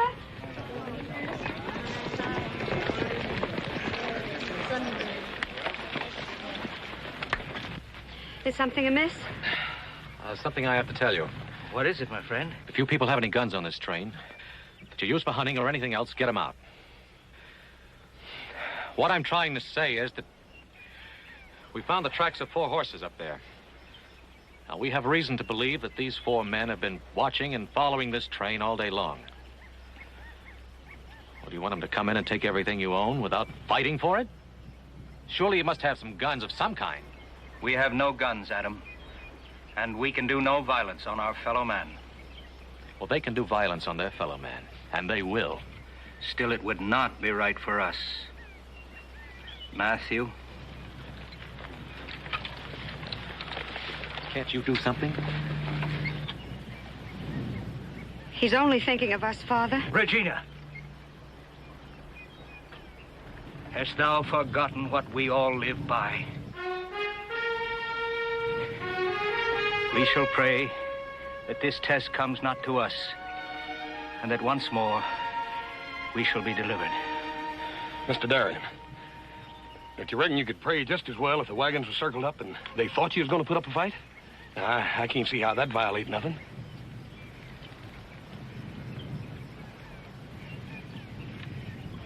Whatever thee thinks best, Mr. Cartwright. Yes, sir.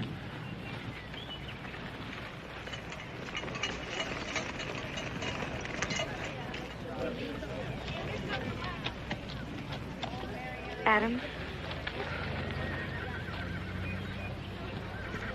Thee would use this on a man? If I have to.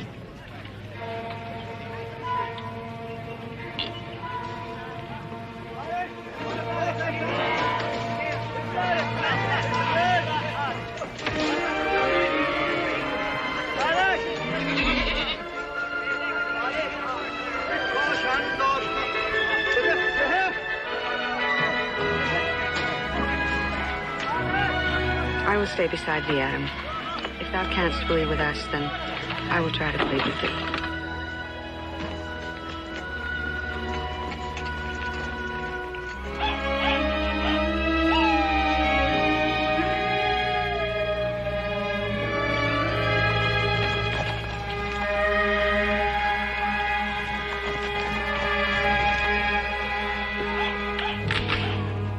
That's him.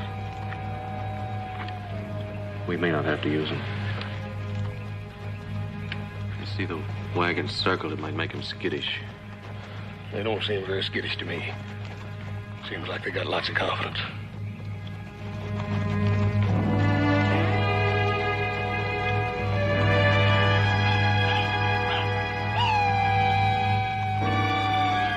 Yo, wagon! Adam, it is thy friend.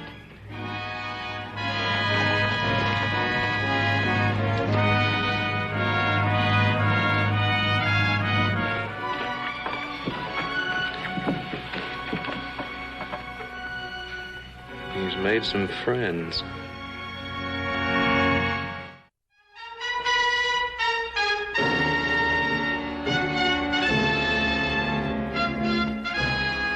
Train, ho!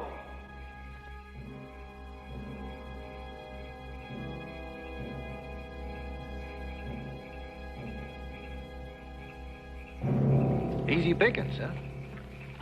Easiest. Yeah, they was just gonna invite you right in as soon as you got here. You won't need that. That's what you told me, Sam. But you told me a lot of things. Now, I'm going to tell you something. I want to pick that up. Easy or any way I can get it. And I want to pick it up now. Wait here.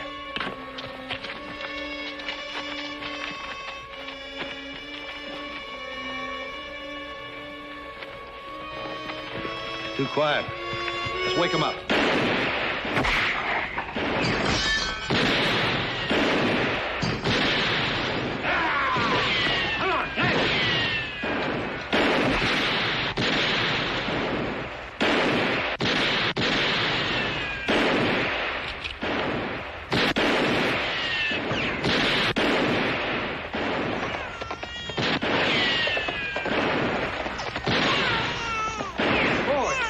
Mr. Lord!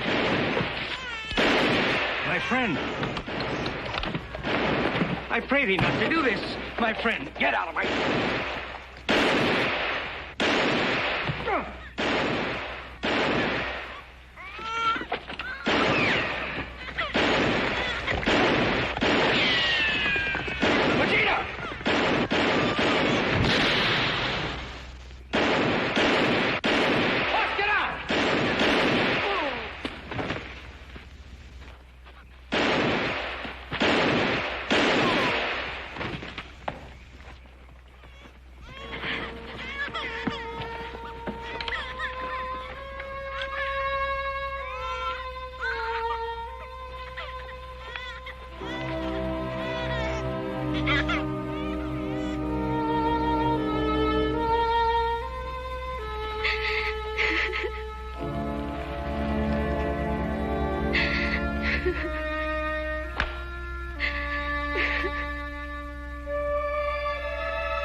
Earth to earth, ashes to ashes, dust to dust, in sure and certain hope of resurrection into eternal life. Amen. We will move on at once, my friends. Prepare.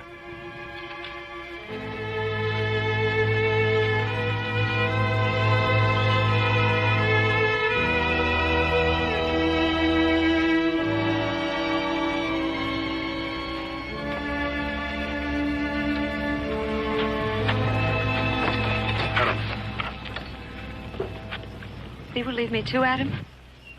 I have to. I brought Sam Board among you, and he did all this to you. His sins are not thine. In a way, they are. It's my job to get that money back.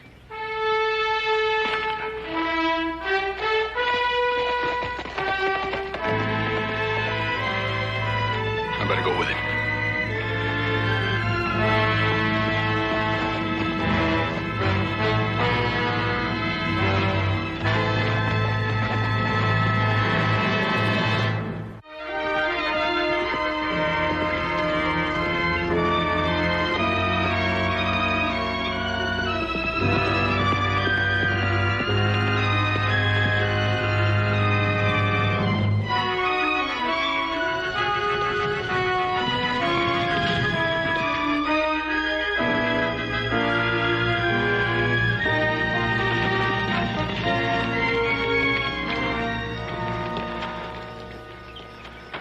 Probably head south.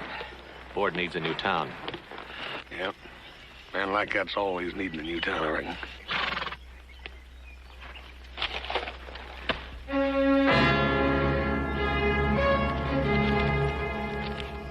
That's real pretty, isn't it?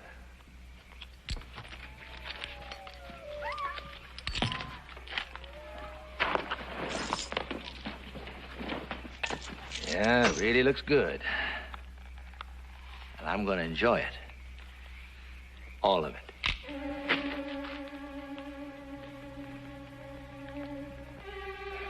Well, we're partners, Shen. Are we? No, I don't figure it that way, Sam. As I remembered, you owed me and the boys. Since they ain't here to collect, I just figured to take all our shares. Don't you trust me? No, I don't, Sam. Now, you just throw the money over here.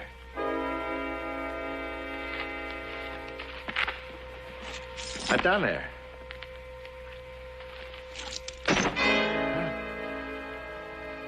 Oh, and I'll have your gun. Real easy. Butt first. Right down there, too.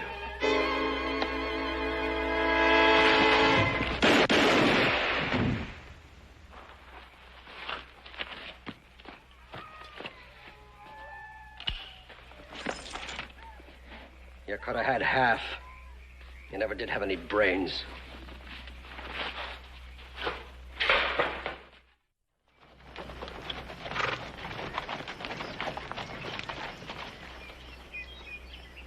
Could be a trap.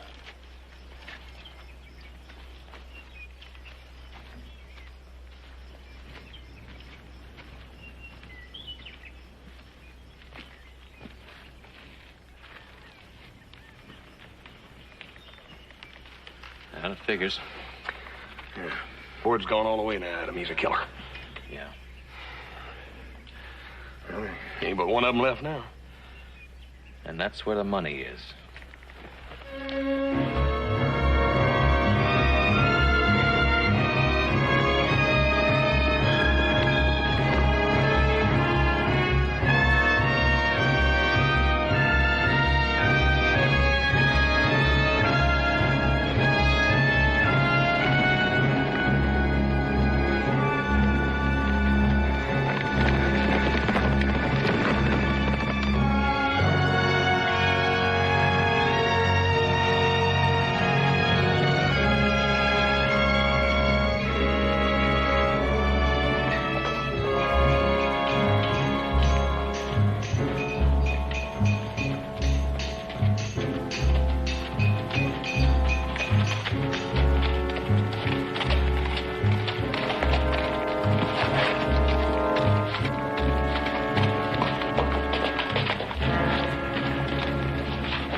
Where's the man who belongs to that horse? I don't know. He left them here. He took another and give me a $20 gold piece. Not more than 2 hours ago. Which way did he go? West toward Toll Bridge Creek. We'd like some fresh horses. Well, now, in a hurry, huh?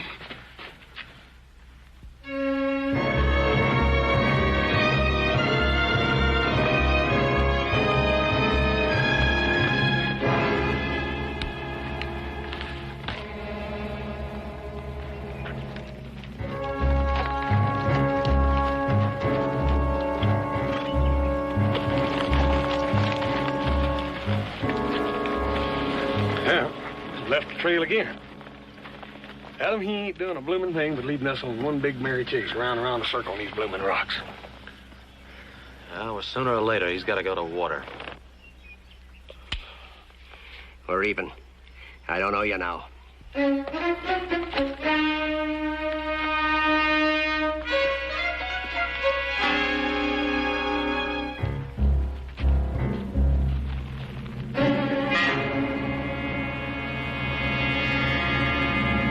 Well, you'll have to find a town now. Yeah. Which one's nearest? Slatersville. Hey, ain't that where... That's right.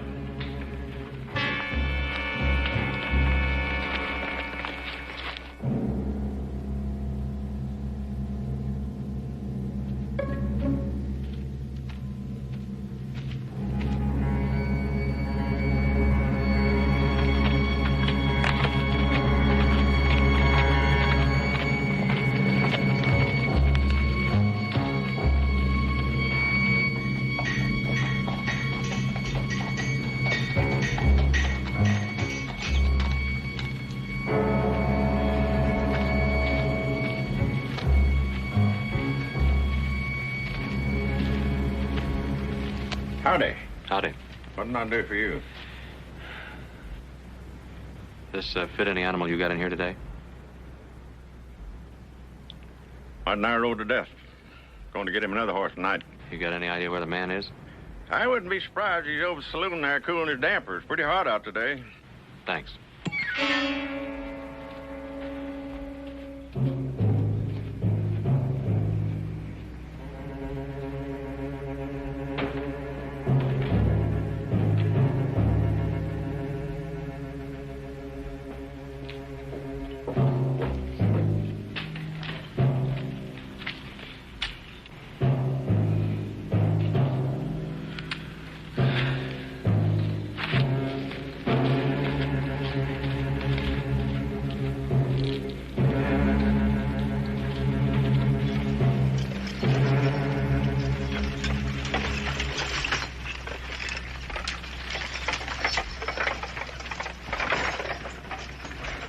Miss Regina. Miss Regina. horse. Where is he? Where's Adam? Is he? He's all right, ma'am. Thank God. But where? Ma'am, Board's down here, and Adam's gone after him. Oh, no. Ma'am, I know how you feel.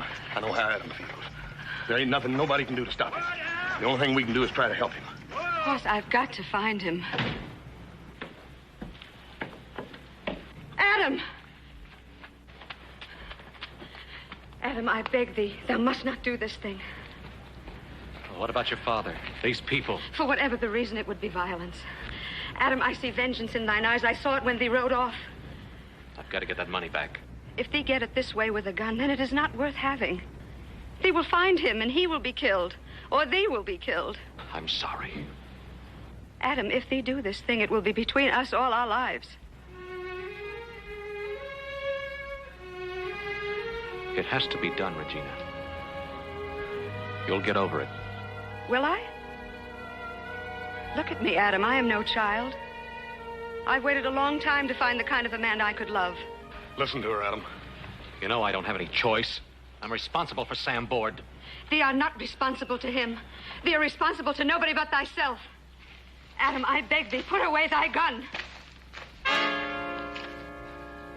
Adam, no. No.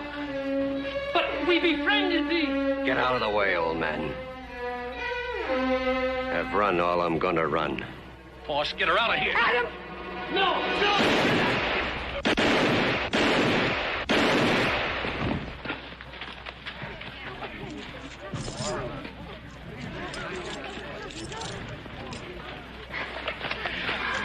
Take this back. I'm all right. I had to do it.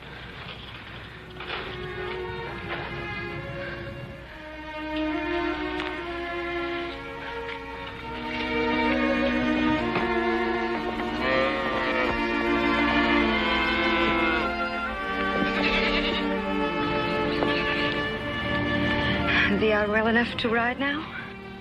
Yes. Thee will come and visit us? No, I couldn't do that. Knowing what it would do to you and to them. And to thee, Adam? And me, yes. He was my father, Adam. Their leader. I would be breaking faith with him and them. And myself, if I... Neither one of us had a choice, did we?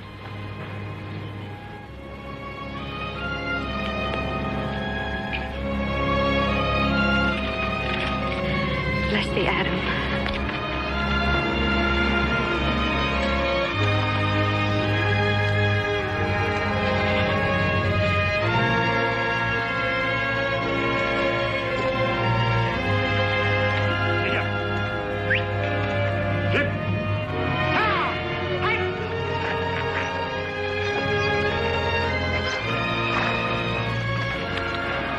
Home, Adam? Home.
Oh, you two are a big help. You know, I had that gal sweet-talked, eating right out of my hand. You two have to bust in and hustle me out of there. No, you just be grateful we got you out of trouble before it happened. Well, you know what I think? Well, it couldn't be much. It takes brains for thinking. Yeah, well, I think you're jealous. Just because I find the only pretty gal in town who's not wearing some man's brand. Didn't I tell you he's short on brains? Ah, but she was wearing some man's brand, Casanova. And he was rounding up a few of his friends. And they were fixing to take you apart, but there was no talk about putting you back together again. And me and Adam, being the charitable fellers we are, we just decided your hide might be worth saving. Not that we care, but Pa might have been a little upset. It's a 45. Sounds like it came from old Pete Redmond's place. You don't know no 45.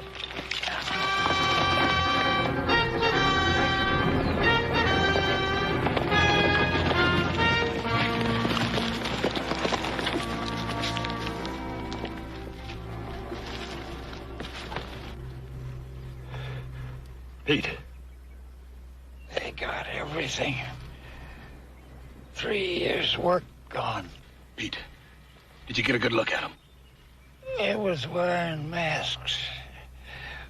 One of them was a big redhead. A red-headed man?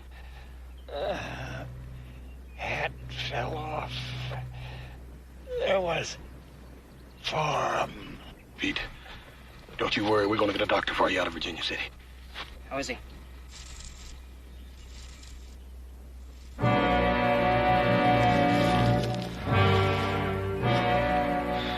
It's just fine. Old Pete ain't hurting no more.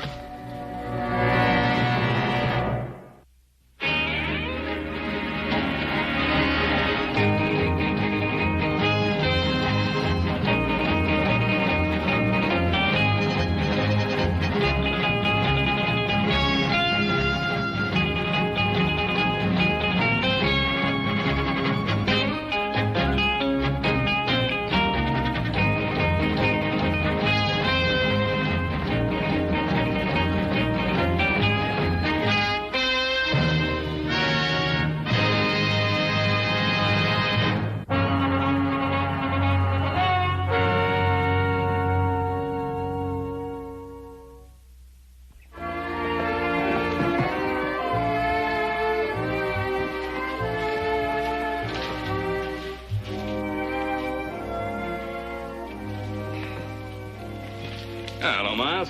Oh, noon, Mr. Cartwright. Denver around? Yeah, inside. Walking about 6 foot off the ground. Nervous as a rustler in church. He hasn't had this buggy out since that school teacher left. Now, don't tell me he's getting married. Oh, ain't gonna get married. Don't have to. Gonna have a woman around the place again. Connie's coming home. Yep. By golly. 4 o'clock stage. Yeah? Tell you, Mr. Cartwright, that man's scared to death. You know, reckon since she's been back to that Eastern school going on 4 years, he figures she's the Queen of England.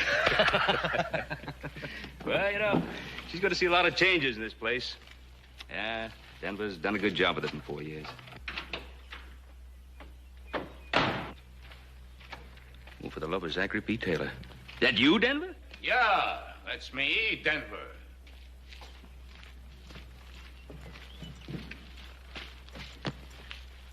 Where you preaching? Nowhere. But I wish I was. Behind a pulpit. I could take off these doggone gaiters. Ben, you think a man's feet keep on growing? Well, I've heard that when a person gets older, his body shrinks. I don't know about feet, though. Well, I haven't had these gaiters on since the Harrelson wedding, but I swear, either they're a size smaller or my feet are a size larger. Ben, you think I look all right? Well, you know, if I didn't know better, I'd swear you were a senator. I'm going in to meet Connie. I know. Miles tell you? Yeah, he told me. Sure, I told him. I ain't forgot how to talk. Doesn't seem like 4 years, does it? It does to me. I tried to get the house fixed up so Connie'd have a decent place to come home to. I don't know.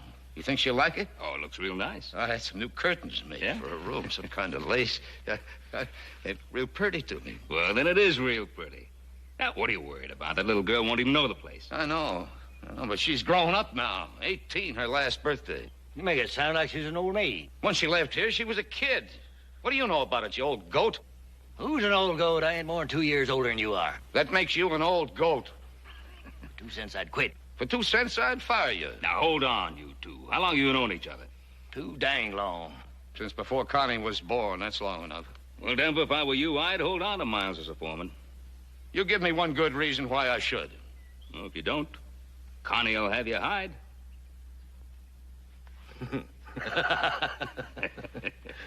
Hey, you better get going, Denver. That stage liable to be early. It hasn't happened yet, but I suppose it could. Ben, you wouldn't want to ride in with me, would you? Well, no, you two have a lot to talk about. Yeah, I guess you're right. 4 years is a long time. Now, you sure I look all right, Ben? Well, I told you. Yeah, like a senator. Ben, you can't lie worth a hoot. Well, and like a state senator, then. Oh, there is one thing. Yeah, what's that? Well, you know, I was thinking, it's a little short notice, I know, but this is Saturday night, and Connie coming home. I thought I'd like to give a little welcome home party for Connie at the Ponderosa tonight. Well, that's fine, Ben. If I can get these gators broke in by that time. Well, if you want to, you can come barefoot. Thanks, Ben. Connie'll like a party. Well, I guess I'd better get along home and have the boys spread the word around about the party. Oh, I won't be able to make the party, Mr. Cartwright. Somebody's got to watch the score. Oh, sorry about that, Miles.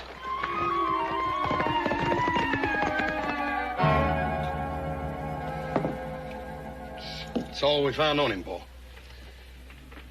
We followed the 4 men until we lost their trail, and then we went back and buried Pete. Not very much to leave after a lifetime of hard work, is it? What could anybody expect to get robbing old Pete Redfern? Well, I don't know, Adam. Some people say Pete did fairly well with that mine of his. He could have had some money stashed away somewhere. Paul, this seems to me like it's an organized outfit. This is the 3rd robbery in less than a month. No, it's the first killing. Pete was killed because he got a good look at one of the men. Oh, that's so? What'd he say about him? Well, not much except he had red hair. Well, I'll talk to Denver McKee. He might be able to pick up the trail you boys lost. Yeah, he's probably good at that. Old Denver's about half bloodhound anyhow. Well, meantime, you go ahead and pass the word around about the party. I don't think Pete would want to spoil Connie's homecoming. You keep quiet about this. I'll talk to Denver. Right, Pop.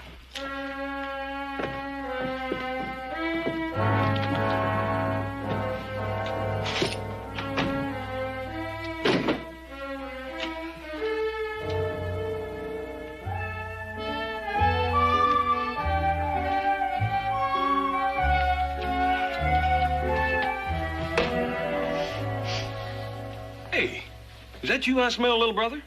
Well, it couldn't be you or Adam. You two smell like horses. Smells a bit like the Wednesday afternoon ladies' society, don't you think? Yeah, maybe Washington's livery stable. Hey, we fellas take a long walk, like to China. Well, now, little brother, we'd be happy to, but we got to hang around here to take care of your hide. Well, I'll tell Connie McKee to be sure to thank you. Oh, Joe, remember, don't mention anything about Pete Redfern at the party, okay? Yeah, right. Did he have any kin? No. According to Paul, his wife died a few years back, and that's how come he's out here mining. Well, you boys see a red-headed man at the party tonight. Be sure to shoot first and talk about it later. Hey, wait a minute. Josh Perkins coming to that party tonight. He's red-headed and the best dang barber in Virginia City. I sure wouldn't want to shoot him. Oh, you know, I would if I were you. Look at the haircut they gave him.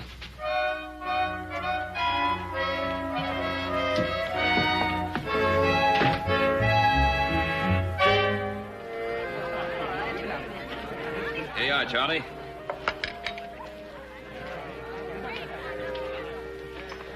Wonder what's keeping Denver McKee and that daughter of his. They're late.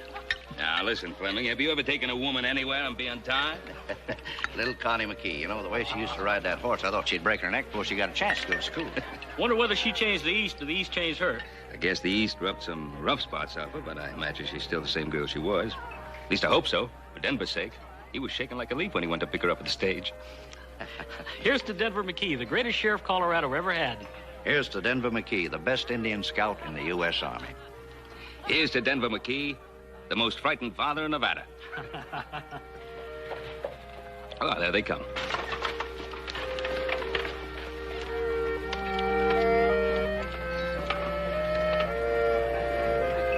It's got to be Connie because she's with old Denver.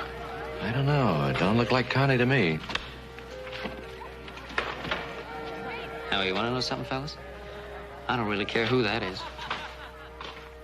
Welcome home, Connie. Hello, little Joe. It's so nice to see you. Hey, wait a minute. Is that the way to say hello to an old friend?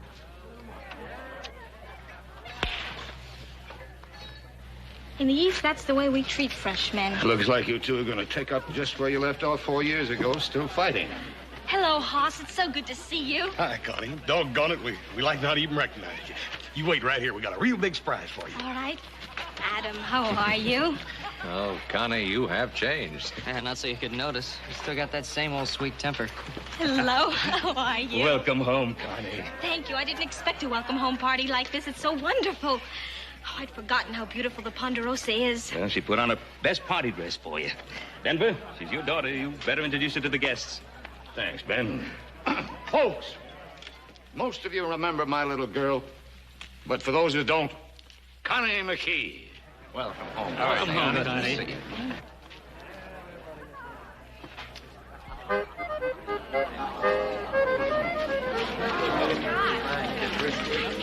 Oh, it's beautiful. But it's a shame to cut it. Well, we can't eat it if you do. Well, just make a wish first and then blow.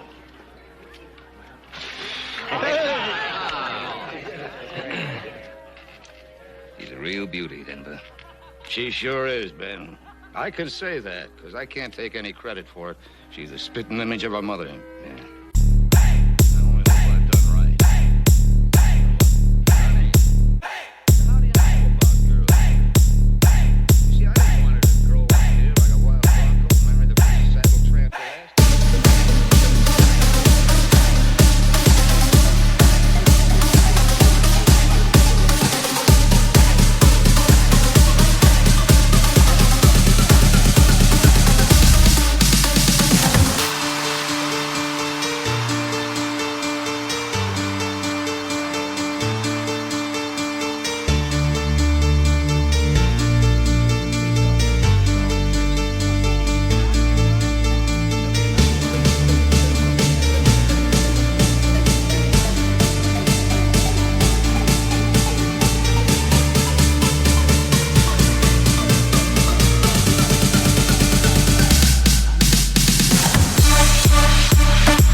good shooting there, Denver.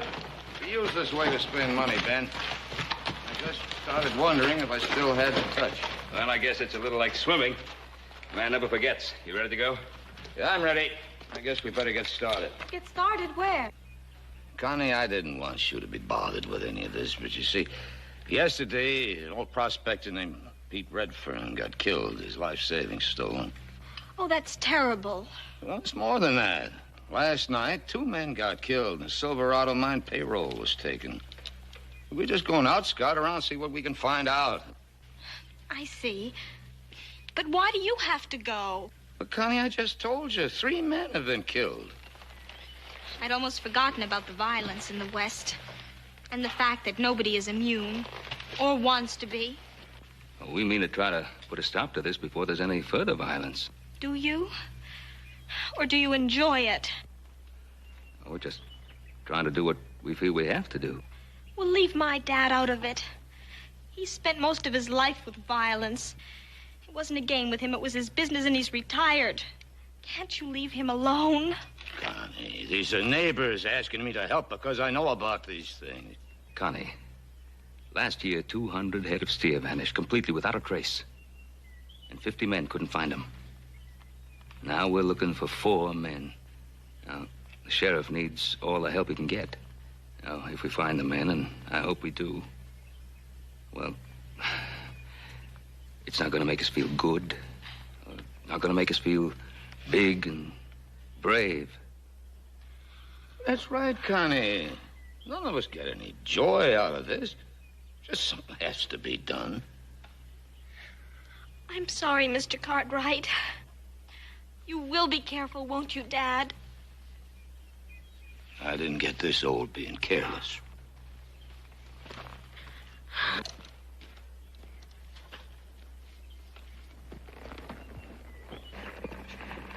Connie, you try not to think about it. Where'd you leave little Joe? Back at the Ponderosa? Oh, he's got a few chores to do. Not too many. Nice day for a ride. If little Joe wants to see me, he knows where I am. The only trouble is he can't leave the ranch. Well, let him stay there. I certainly have no intention of running after him. Are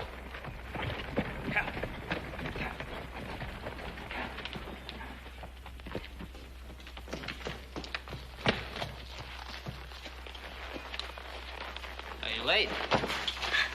Don't tell me you were expecting me. Oh, Pa didn't tell you I had to stay here and do a few things around the house, huh? I really don't remember because I really don't care. Oh. Well, in that case, you probably wouldn't be very interested in a little present I was fixing up for you. A present for me? Mm-hmm. Yeah, if you don't care, there really isn't much point to it. Did I say that? Yeah, well, didn't you? Well, I may have, but that was before you mentioned a present. Oh. Well, they really taught you a lot in that girls' school back east. How to be mercenary in one easy lesson. You're so wrong, little Joe. No woman alive needs that lesson. She's born that way. Oh, I just didn't know they admitted to it. But since you did, how do you like him? Oh, little Joe, he's beautiful. Well, if that's the way you say thanks, it'll just take me a second to rustle up about a dozen more just like him. Never mind. One beautiful horse like this is enough for anybody. Yeah, maybe so, but I don't hardly think one kiss is enough for anybody.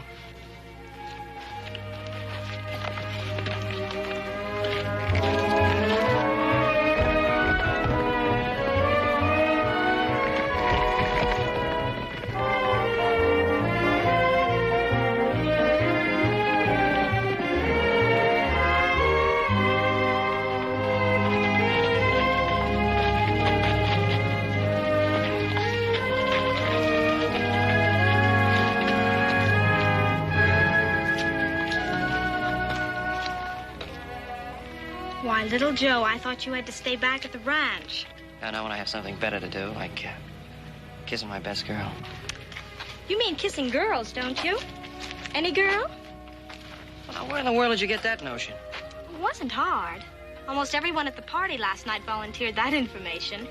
And more. Oh, you're not going to believe them. Well, why shouldn't I? Well, because they're lying. You mean there's no such girl as Joan Curry? Well, sure, there's such a girl as Joan, but she's a... And, how about Carol Childress and Judy Polk and Sally Putnam? How do you do it? You haven't been back 24 hours, and you know every girl I've ever talked to. I have only mentioned 4. Would you like me to tell you the rest of the list? No, never mind. Of course, you didn't do anything when you were back east, except maybe knit socks. Oh, you know very well I went to a girls' school. Mm-hmm. Yeah, only the way I heard it, there was a boys' school right down the block. How long's your list? You'll die wondering, little Joe. Look, Connie, those girls didn't mean anything to me. They were just... Girls? Yeah, that's right. They were just girls. Well, that's exactly what I am. A girl. Oh, you're a very special girl.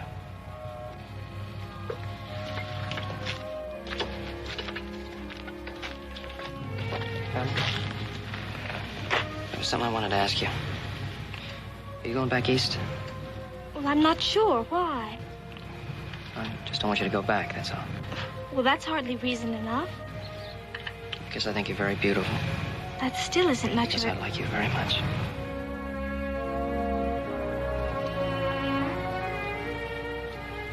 I've only been back for 24 hours, little Joe. Tell me the same thing in 24 days.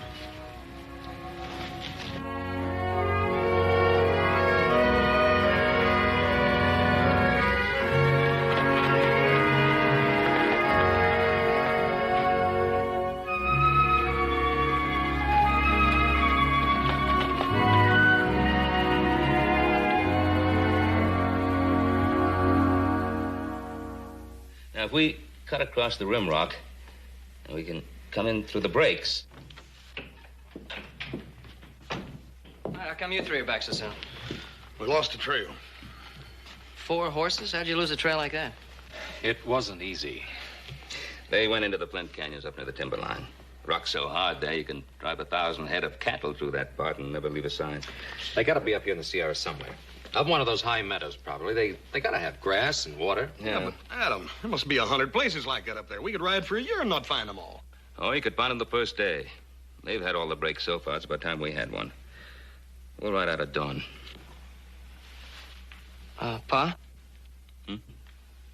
Yeah, I'm sorry. I can't go with you. Oh? You mean there's something you prefer to the high Sierras? Well, no, it's just that, see, I didn't expect you'd be back so soon, so I promised Connie I'd take her into Virginia City. Hey, Joe, ain't you afraid you might be overcourting that little gal? I mean, you keep on like this, and she's liable to think you want to marry her. Joe, I think you ought to ride up into the mountains with us. Well, there's a lot of snow up there, and maybe it'd cool you off. Yeah, what's your big rush anyhow, Joe? You done without that little gal for 4 years. One more day ain't gonna hurt nothing. Pa, you want me to ride with you, I will. No, you go ahead with your plans with Connie. Thank you. You know, I think our little brother's coming down with a real bad case of lovitis. Mm-hmm. Well, never mind the lovitis. Let's get back to this. Now, look, we get up through the high meadow.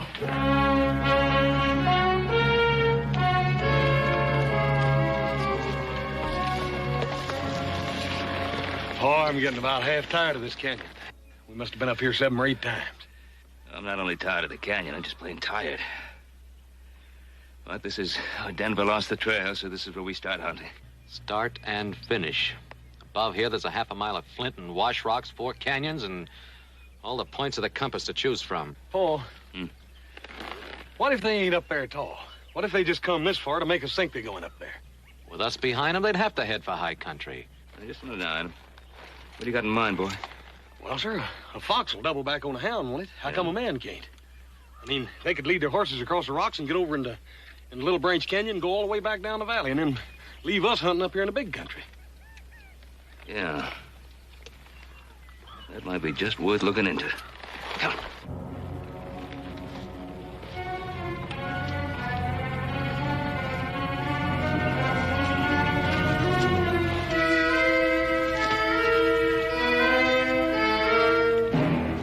Four or 5 horses, Paul. They did double back.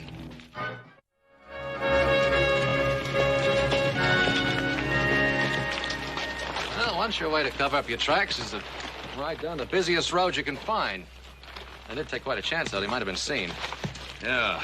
Well, I'm thinking that they just didn't care if they were. What do you mean, Bull? He means that the killers aren't strangers. That's right. They could afford to double back. I'm beginning to think that they could even be one of our neighbors.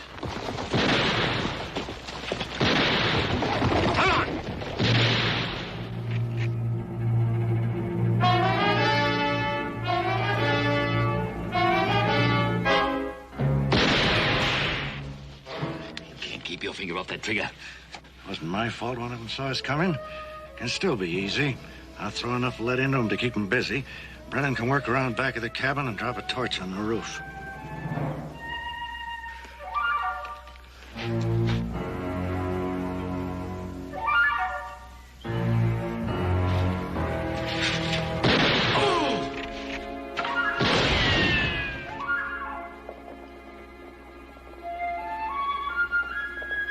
Come on, leave it!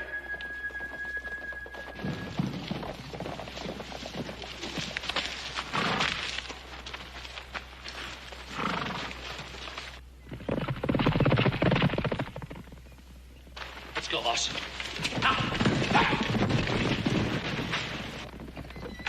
Oh. Corey! Here, sit on this barrel. Easy. Come out of nowhere. 1 minute it's quiet as church. The next minute, Jess is down and bullets are whizzing like bees that are swarming. Did you get a look at any of them? Saw 4 of them, all masked but one. Hat on the back of his head. Red hair showing. I never seen him before, but I'd know him if I ever seen him again. There was no use, Pa. They had fresh horses. Ours were done when we got here. What about the others, Corey? Masked, like I said, but there was one. Clothes, maybe, or the way he moved. I couldn't put a name to him, but I swear I've seen him a dozen times. Looks like you was right about them being our neighbors, Paul. Yeah. Let's get Corey to a doctor, and then we'll make a few social calls. Easy, Corey. Easy does it.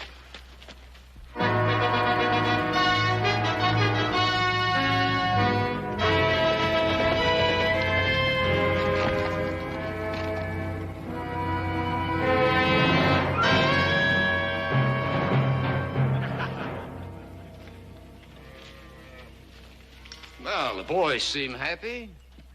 How about you? Don't like the way things are going. Why? What's wrong? There weren't to be no killings. We decided that when we started all this. Oh, look, when you point a gun at a man, sometimes he has to go for his own. When that happens, he's got to pull the trigger. If I learned one thing as a sheriff, it was that. You never learn to shoot no man in the back. Harley's killing those 2 payroll guards. Got this whole valley stirred up. Well, maybe Harley was a little hasty. Won't happen again. I'll take care of that. Meantime, we've got a posse on our necks. Why worry about that? I've led other posses around in circles till they got dizzy and quit. I can do it again. This ain't other posses. This is Ben Cartwright and his boys. They ain't gonna quit. It was simple, honest cowman. From sun up till dusk, just chasing strays out of the draws. Denver, they're not strays. Any good cowman rides by, he's gonna see you just drifting a few head up and down the valley. Now, we've been in this a long time. How come you're getting sweat up about it now? I'm thinking of Connie like we both was when we started. Miles, I know you love that kid like she was your own daughter. I know you're worried about her finding out. She won't. A couple of more jobs like the last one, we'll have everything we ever wanted for her. I don't figure it that way. Now, wait a minute. You getting ideas about quitting me? We both ought to quit, Denver. But I don't think we can. What are you getting at? First it was just you and me. Then you sent me out to the Colorado Badlands. Pick up a lot of hard cases. Give them big talk about big pickings. Well, they've had a taste of it. You can't expect them to let go now. I can call this thing off anytime I want to. Can you? Holly, Brennan, all of you.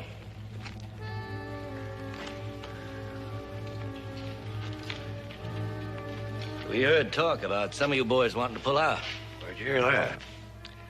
With the payroll we piled up, we better than $30,000 now. That's nothing of what we're gonna do. We got more men coming in. Good men. Denver here was wondering how you men felt about a man quitting with his share if he wants to. Why, nobody better even think of pulling out. We come here to clean up. That sits real good with me, and that's what I'm aiming to do. Not the way you feel about it, boss? Sure. Yeah, Miles and I just wanted to see how you felt. Don't worry, boss. The first man tries to run out on us, I'll kill.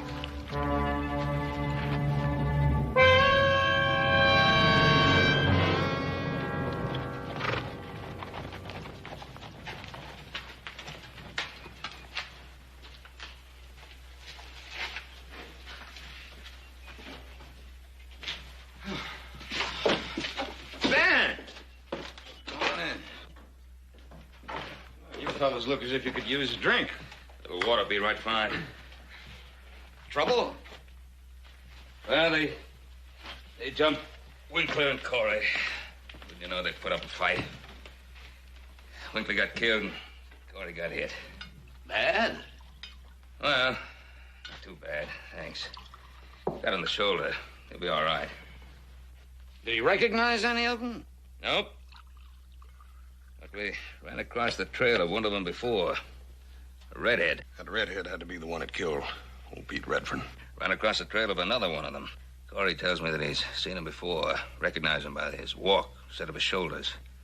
Corey says he must have seen him a dozen times somewhere. Without his mask, he'd be somebody we know. Might even be a neighbor. A neighbor? I find that hard to believe, Ben. Well, I didn't want to believe it either, but we picked up that trail today. They doubled back on their tracks right down the main road. Didn't have to worry about being seen because it's seen there every day. More killings every day. That's why we're here, Denver. I spent the better part of my life as a peace officer, Ben.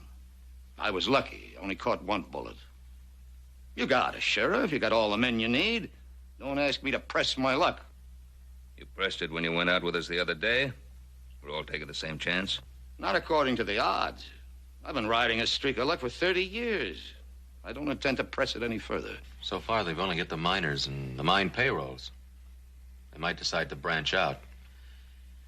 You could be helping to put out a fire in your own house. My own house? All right. About time I started taking care of my own house. Taking care of other people's houses for 20 years. What the devil would ever get me? $100 a month, a lot of plaques on the wall, a pat on the back, and a bullet in the shoulder.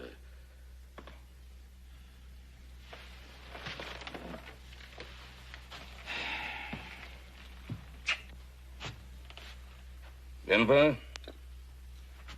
I had no idea you felt this way. Well, now you know. I'm sick and tired of taking care of other people's troubles. Don't you think I owe something to my own kid? Yeah, well, I guess you got a right to your own way of thinking. Not gonna press you.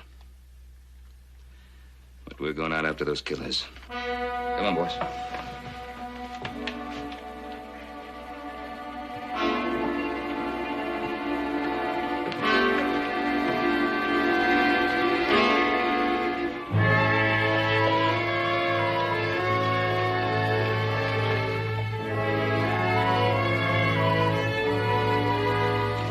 Hey, where'll I put these? It's a good thing she ran out of money. You'd have had to send in the hay wagon. Oh, little Joe, you know perfectly well I needed every one of these things. I'm sure you did, Connie. Stay to supper? No thanks. I better show my face around the Ponderosa. I'm gonna forget I'm a member of the family, start charging me room and board. He'll change his mind. I'm gonna put these things upstairs, then I'll be down to cook supper, Dad. You better stay, little Joe. She's a pretty good cook.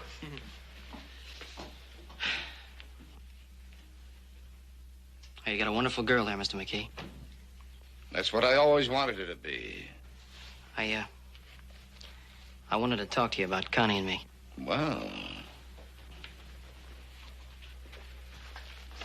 What's on your mind? Well, sir, Connie and I have known each other for a long time. Haven't we, sir? Yes, you have. Quite a long time.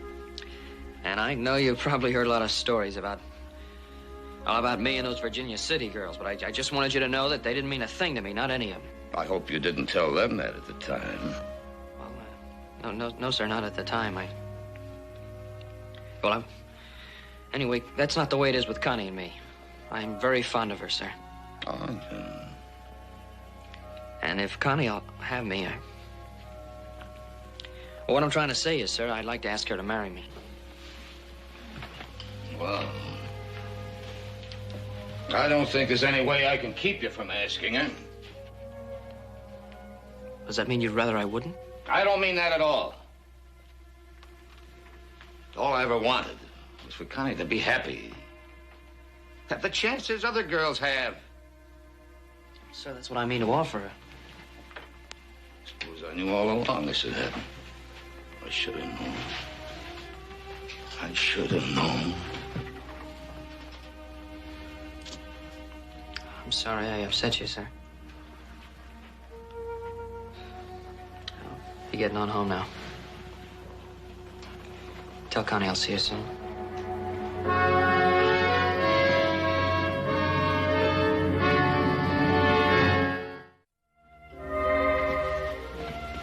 Little Joe gone? Yeah, he just talked to me. I was hoping he would. Like that, is it? Yes, it's like that. He mentioned marriage. One thing at a time, Dad. First you fall in love. I thought you'd done that already. Uh-huh. But you have to give it time to grow, to build dreams, to be so filled with happiness and the wonder of it that you're about ready to explode. And then you get married. Did all that we talked about, selling all this, heading east, you were so dead set on that when you first got here. I know, but I didn't realize then. You thought you couldn't be happy out here. I didn't think so either. That's what I didn't realize. That geography has nothing to do with happiness. Oh, Dad. I know why you were talking about selling out and going east. And I'll always love you a whole lot more because you were doing it for me. But now, you know. I know. Baby, all I ever wanted for you was happiness.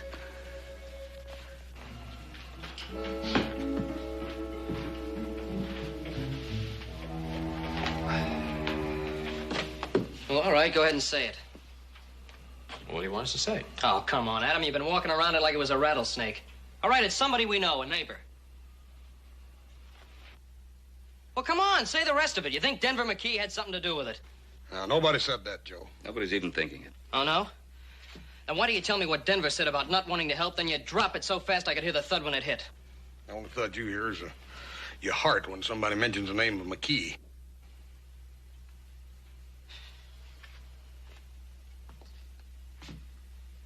Pa, what do you really think? Well, I'd stake my life that Denver had nothing to do with it. Well, I hope you're right, Pa. But we have to face the truth.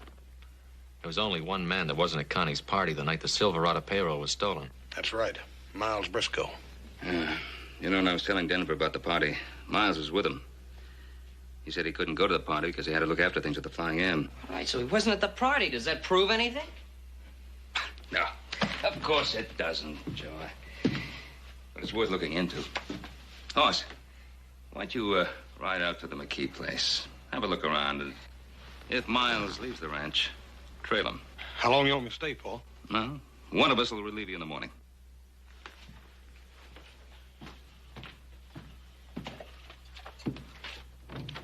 Now, come on, don't look so worried.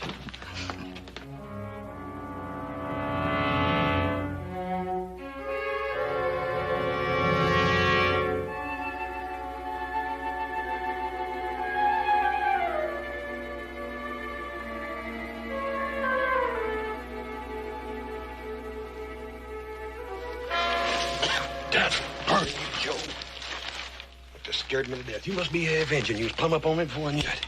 I ain't see anything? Not a thing. I think we wasted our time. Well, we're young, brother. We got plenty of time. Maybe so, but as slow as it went last night, I feel like I'm 90 years old already. I'm gonna go get me some sleep. Right, breakfast already. It is? Then sleep's gonna be the second thing I get. Hey, Hoss. Take a look at that.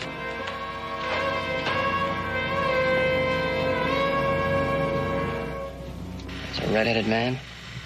Stranger, miles in Denver. Go. Let's go get Paul now. I'm telling you for the last time. Don't you come around this ranch anymore. That red hair's like a lantern. You've been seen twice. Don't make any difference. The two that seen me ain't done any talking. Well, you're wrong. Pete Redfern identified you before he died. And Corey, the miner you shot yesterday, he's still alive. I must be out of practice. You're not out of practice. You're just out of brains. I think we ought to lay low for a while. Things quiet down. You fellas sound like you're getting a streak up your backs. You set up this play, Denver. The rest of us have been taking all the risks.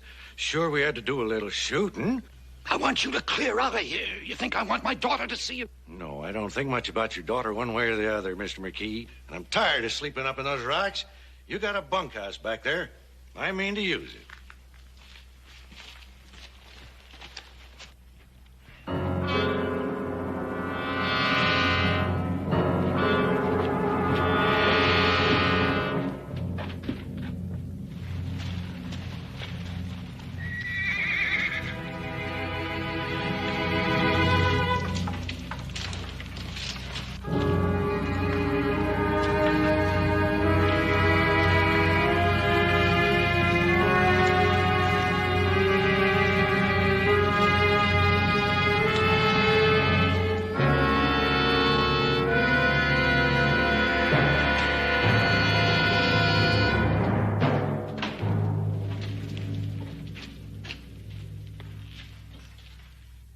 Morning, Ben.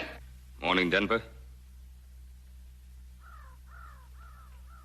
You know this man? Sure he knows me, Ben. What about it? We've been looking for a red-headed man. You're the only red-headed man in the area, other than a barber in Virginia City. Since when is being red-headed a crime? Since we found out that a redhead killed 2 men, maybe 2 others. Do you figure to do anything about it?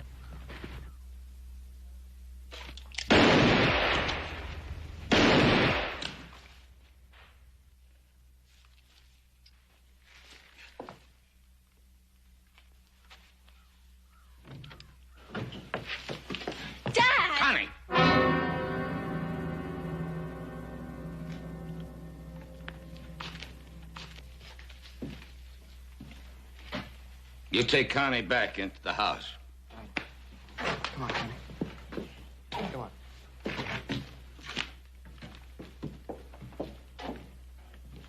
Now put away your guns, boys. You won't need them. You're taking a lot of chances, aren't you, Ben? I could outshoot you any day you lived. Maybe so. There's no reason for it to come to that. Denver, why? I'd have staked my life. You had nothing to do with this. Why? That's very simple, Ben. I ran out of money. I did what I had to do, and I'm not backing down from it. There are other ways. What other ways? I did a good job as a marshal. When I needed money, I turned to what I knew best. I did a pretty good job at that, too. Denver, I'm gonna have to take you in. And give me a gun. Oh, no, Ben. You got to take it. Oh, he means it. Yeah, man, I mean it.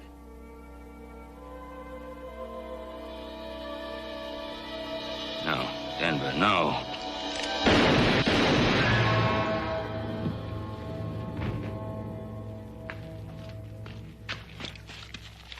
Denver. Now, don't you go blaming yourself, Ben. The man pulls a gun on you, you gotta draw your own. You got to pull the trigger.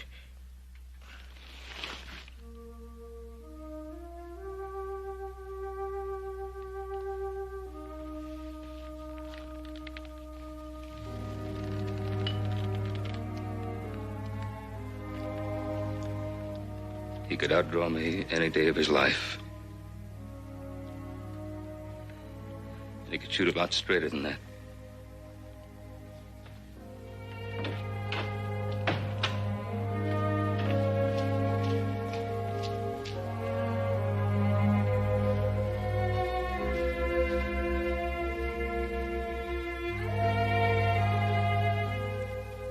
You sure you want to go? I have to go, Joe. I have to get away. I need time to think and time to forget.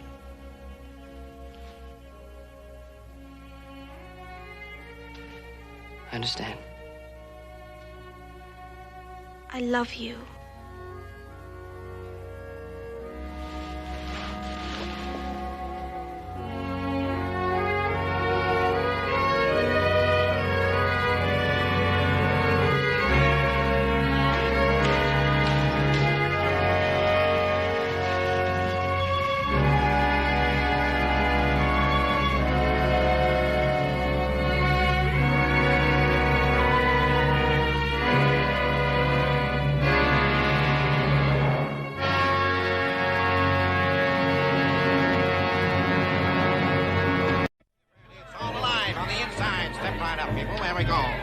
It's new, it's different, it's all alive. See the fabulous Little Egypt, who once danced for the Queen of England. Little Egypt, the shimmy dancer. Now, in all confidence, folks, for those of you who've never seen the female figure in delicious movement from head to toe, you can see it here for only 25 cents, $1/4 of a dollar at 250 piece. You'll see the most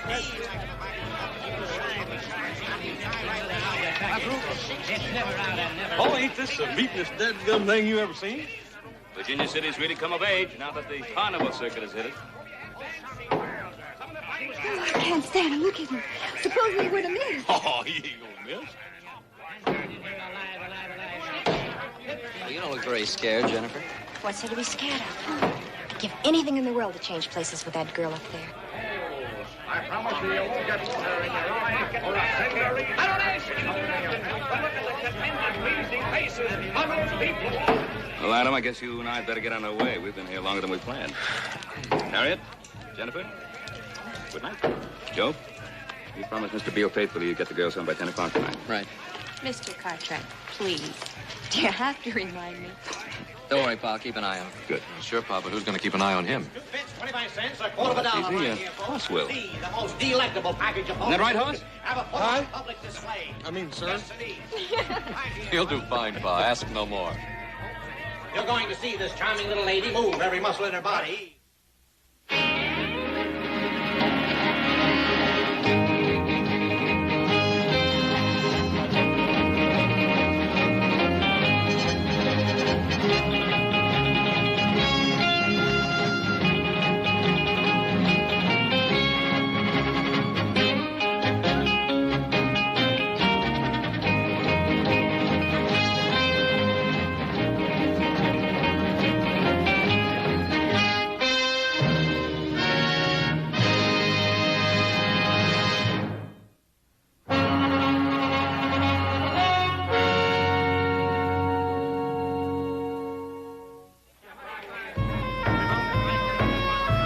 Good night, girls. Good night, Hoss. Joe. Good night, Pa. Good night.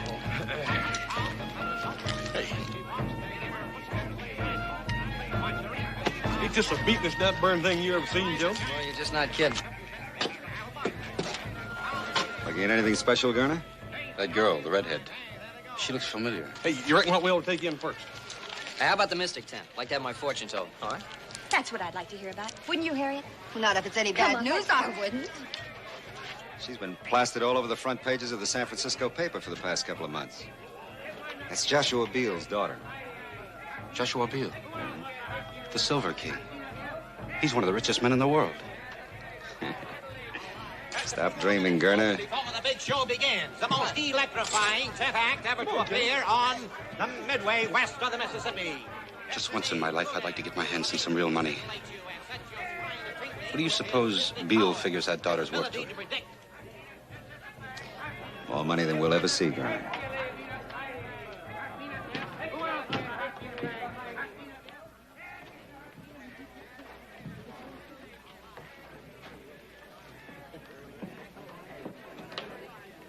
Hey, Hoss, you gonna let this guy read your future? I don't know. I might just take him on. Ever since that old Paiute squaw read my palm and told me I was going to be taking that long trip, I've been plumb off my feed bag. I can't eat but 5 or 6 meals.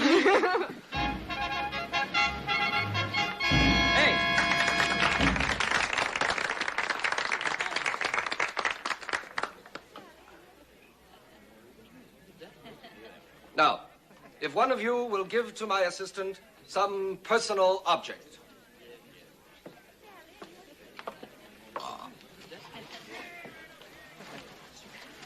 Don't be afraid, ladies and gentlemen.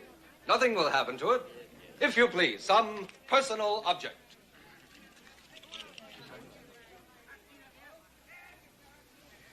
Are you ready, Mr. Wizard? I am ready. Then can you tell me what I'm holding in my hand? I see a round object of precious metal. I hear a strange sound, a very strange sound. I believe it is a gold pocket watch. Joe, how do you reckon he does that? Beats the heck out of me. You think it's some sort of trick? Well, of course it's a trick. How do you know? Well, I just... Silence. And now, I will bring to you one of the most astounding disappearance acts in the annals of all magic.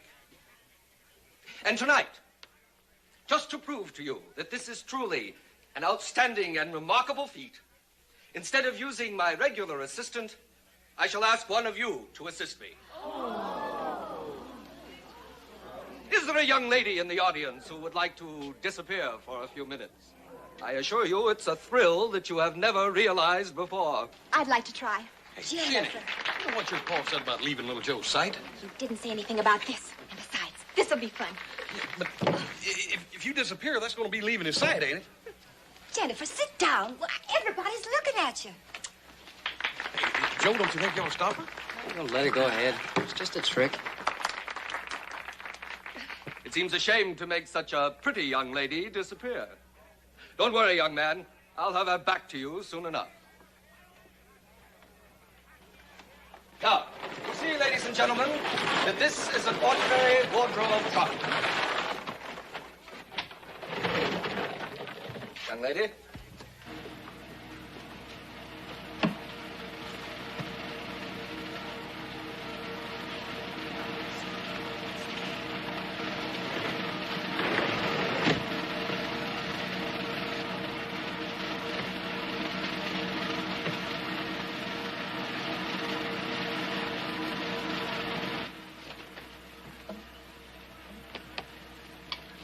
Where am I? Backstage? And I open it. Why is she always doing things like that? Like the time she ran off to San Francisco. I kind of like it. Shows she's got a lot of spunk. The young lady will reappear when the mystic spirits are willing. And now, ladies and gentlemen, while that beautiful young lady is out there floating around in space, I offer you, for 2 bits, a quarter part of a dollar, this elixir of life. You know, young lady, since you were kind enough to join our act, I hope you'll be discreet enough to keep our secret. I'm Phil Reed, owner of the show. Oh, I won't tell. But I must say, I certainly expected much more than a back door and a trunk. I guess our magic is pretty simple, huh? Is it? You know, it's the most fascinating place I've ever seen. I think you better get back in the trunk. It won't take long before he sells all the snake oil. Even when you know the tricks, there's such a strange atmosphere, such an air of excitement about it all. It's a living. Oh, I'm sure it's much more than that. Much more. I think you better get back to your friends, huh? Please, Mr. Reed. I can get away from my friends. Now, look, if you're not in that box when he opens it, the whole act is going to be ruined. Isn't there any way I can change your mind, Mr. Reed? Aren't you afraid of what could happen to you in a circus sideshow alone? Afraid? Mr. Reed, I'm not afraid of anything. I'll bet you're not.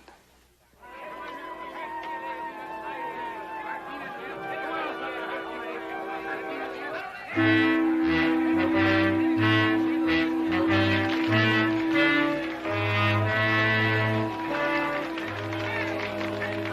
now, ladies and gentlemen, I think that the beautiful young lady who has been so far away from us may have returned.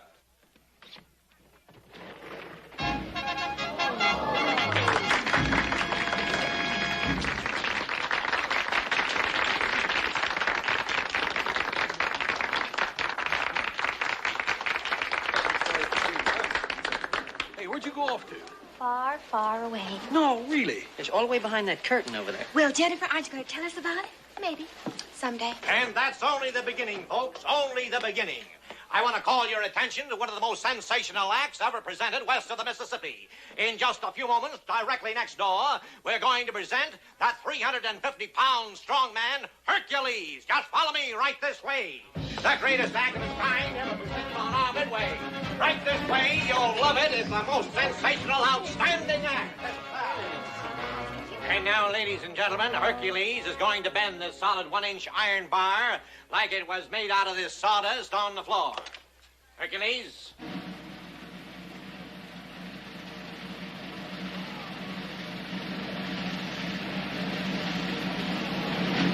How about that, folks?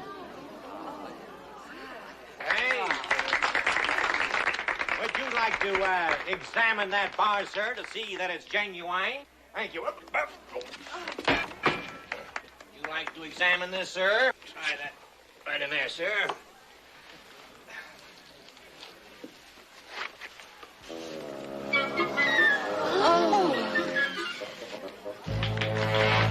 Ladies and gentlemen, what are you, smart aleckers? Ladies and gentlemen, if there's anybody in the audience who doubts the genuine strength of Hercules or thinks that this is some form of trickery, Hercules is now ready to match his strength against any two men in the audience. And furthermore, we're prepared to offer $50. $50 to any man or woman who can force Hercules across this white line within the time limit of 1 minute. Do we have any takers, huh? What about you two stalwart young gentlemen down there, huh, with the two beautiful young ladies, huh? Us? Yeah, you two. Come on up, boys, and show the girls how strong you are. Go on, little Joe. You're not afraid to at least try, are you? Why, he's bigger than anything. Would you like to try your luck? Come on, Us. I think we can take him. You want? Let's go.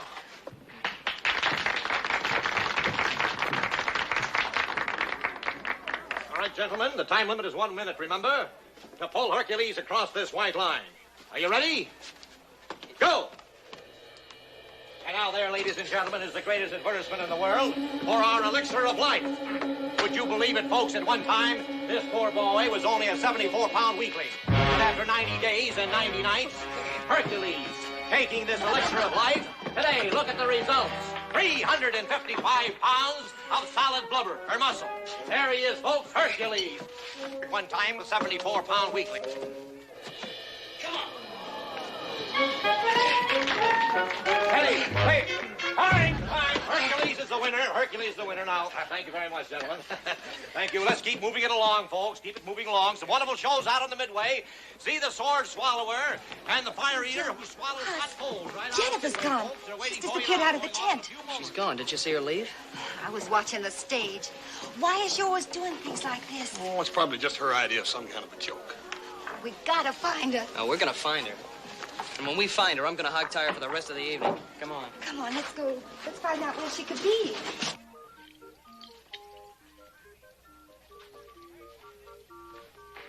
You didn't do so good tonight out there, Della. Don't start an argument with me, Phil. Not tonight. I'm tired. I'm talking about the good of the show. Those rubes pay their money to see you give a performance. How long do I have to keep on doing this? You told me a year ago we could get married, I could get out of the act and help you run the show. Next time you go on, you give them their money's worth.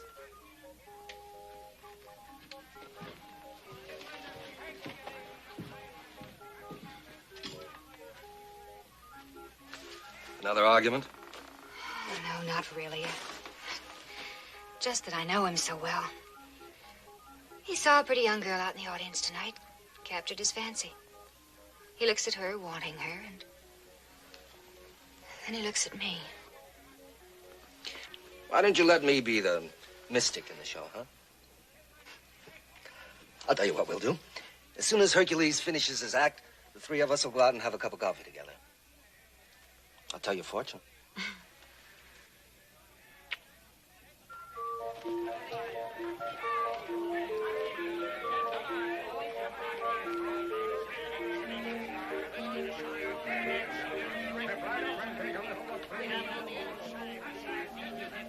Oh, Mr. Reed, I was looking for you. Well, I can't say I'm not flattered. Well, what are you doing wandering around out here alone? What do you propose to do about it? Send me back again? Is there any reason why I shouldn't? Just one, Mr. Reed. It wouldn't do any good. How does your father put up with you? Oh, Father. He just doesn't understand me. He doesn't realize I'm not as conservative as young ladies of his day. Why don't we go someplace where we can talk? I was hoping you'd say that. My wagon's right here. Let's go.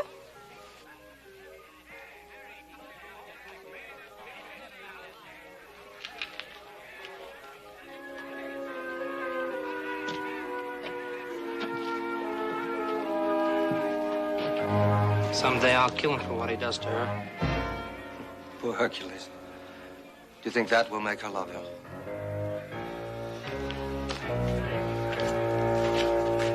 I had no idea a sideshow wagon would be like this. Well, not all of them are. But there has to be some compensation for owning the show. I'm sure there must be. Now, what do you mean by that? Let's say, compensation such as entertaining young ladies in your private quarters. Isn't that right, Mr. Reed? You're a very attractive young lady. Thank you. And you're a very handsome man. Now, Mr. Reed, I thought we came in here to talk. Can't you knock? I can if I want to. Hello, Miss Beale. I didn't tell you my name. Oh, I know your name. I know your father's name, too. Joshua Beale. The richest man on the Comstock. How much do you suppose you're worth to that father of yours, Miss Beale? Are you out of your mind, Gurner? I, Mr. Reed, or you, if you miss this chance. We can break camp tonight. By tomorrow morning, we can be over the mountain and well on our way to Placerville. All you have to do is write a note to Joshua Beale. $1 million. That's all it'll cost him to get his pretty little girl back home. You'll never get away with it. With your help, I can, Reed. Listen, Reed, $1 million. You know what that could mean? You always wanted to make some big money. Shut up! Don't scream, lady. This is a sharp knife. Where do you think you'd hide her? I thought you'd figure out a way.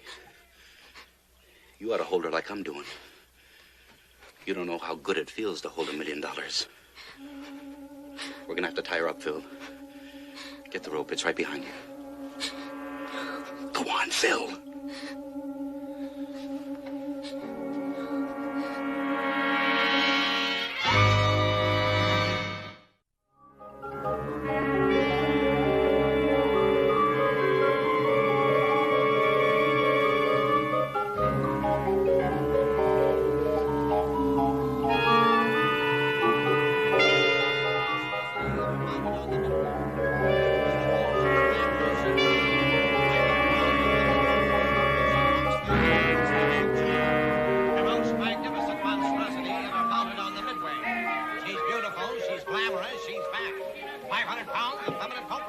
You're a good girl, Daisy.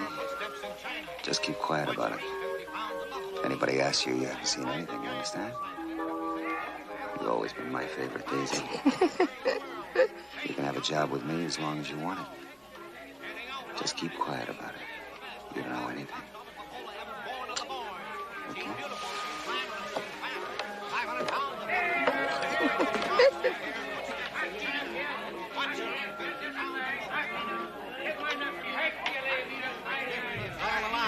Hey, Joe, I'll ask this fella here. It's only 2 bits, 25 cents, a quarter part of a dollar on the inside. What do you think, folks? Just step right. You ain't seen a little red-headed girl about so high, have you? Why don't you look inside, buddy? Get a ticket right over there. Right this way, folks. Follow me. Right next door. Here's what goes down to that and make some face.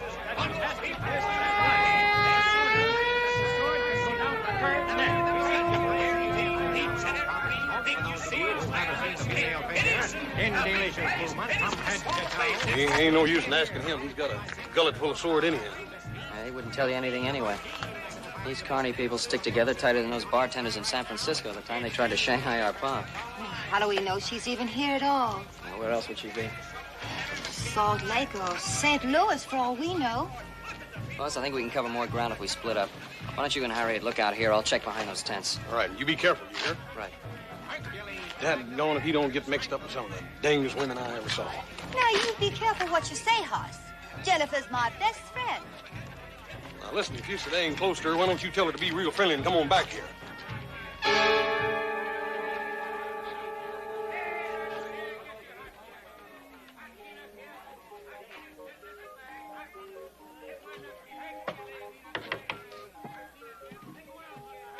Yes, what is it? I saw your wagon. I was just trying to find out who's in charge of the show. I am. Why, do you have a complaint? No, no complaints. See, I came here with a girl tonight. Now she's disappeared. I just wondered if you might have seen her. Sonny, I see an awful lot of people, and happily all paying customers. Yeah, well, about this girl. Her name's Jennifer Beale. She's 18. She has light red hair, brown eyes. Well, from your description, I can understand why you feel badly about losing her. But you know what they say. They don't always go home with the fellas that brought them. Sorry, I can't help you.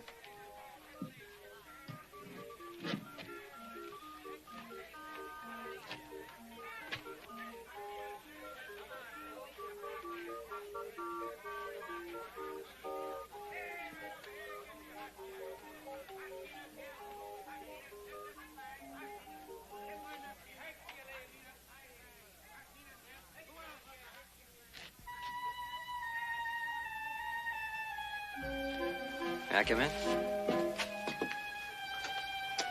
My name is Joe Cartwright. I just wondered if... You're a little young for this sort of thing, aren't you, Joe Cartwright? Oh, look, you don't understand. You see, I didn't come here to, Well, what I mean is... Exactly what do you mean, Joe? Well, I'm sorry I barged in on you like this, Miss Little Egypt. Call me Della. Thanks, Della. See, I brought my girl to the show tonight. Yes, I remember seeing her. She's very pretty.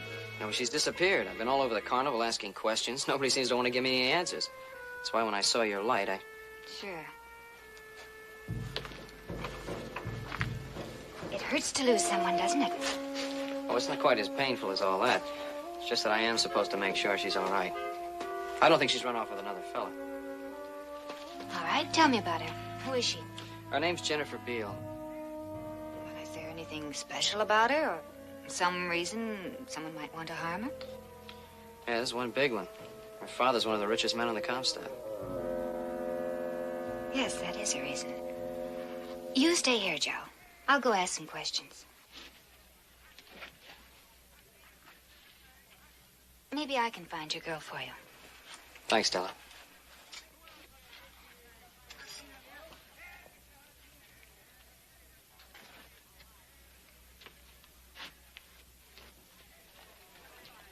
What you doing here, boy? You looking for something to steal? Now, wait a minute, mister. I'm no thief. Well, I think you are. I think we better teach you a lesson. Now, look. Well, wait a minute, fellas. We can talk.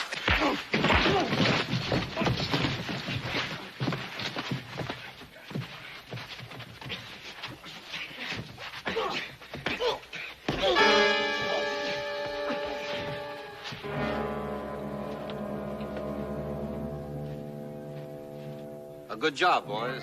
Very good. That'll teach them from snooping around, huh? Wait a minute. Is this his gun? That's right. Go ahead.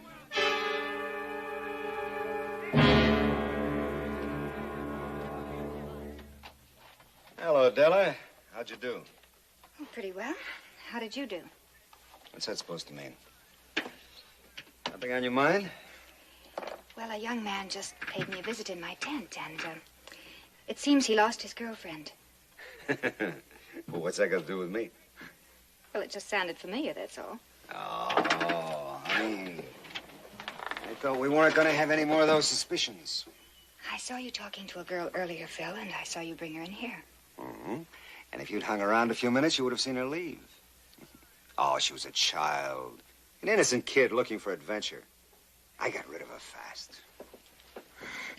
You are telling me the truth, aren't you, Phil? You're not lying to me. Oh, Della, there's nobody else but you. Can't you believe that? Sure.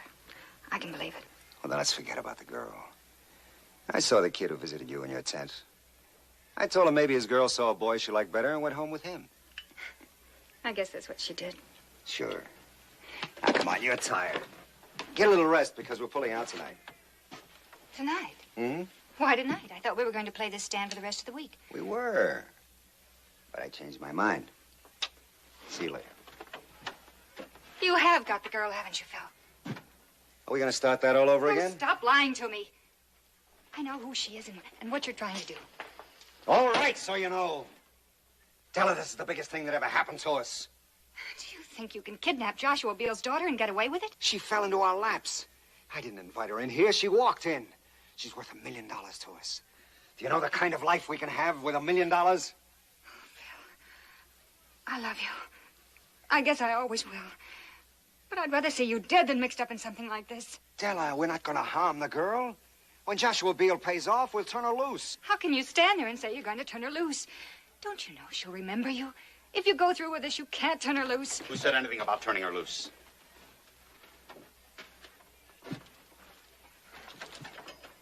Does she know where the girl is? No.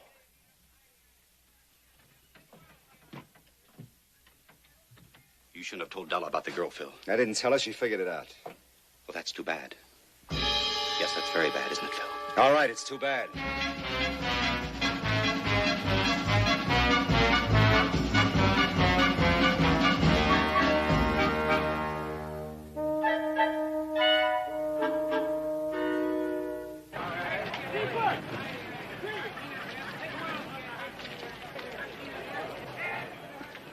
I don't know where else we can look. We done covered every inch of this carnival. Twice. Yeah, I think I might as well be getting you on home, Harriet. There ain't no use in your folks thinking you disappeared, too. Wonder what happened to little Joe. Hoss? Hey, Joe. What happened? What's the matter, boy? The 4 guys just piled me up in there. I'll be all right, don't worry. What happened to your gun? Yeah, they must have taken it after they beat me up. Well, you know, there's something real wrong around here, Hoss. I got dumped because I was asking questions about Jennifer. You mean that this is just one of her jokes? You think something's happened to her? Hey, listen. Hoss, you take Harriet home. On the way, stop by. Tell Sheriff Brady to get over here. The carnival as quick as he can. What are you going to be doing in the meantime? Well, the only thing I can do, keep on looking.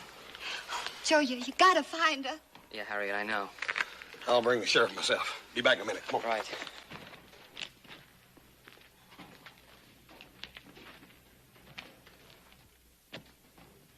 Joe. Joe, what happened to you? Where were you? Oh, honey, that's a fine question for you to ask me after you had your 4 friends work me over.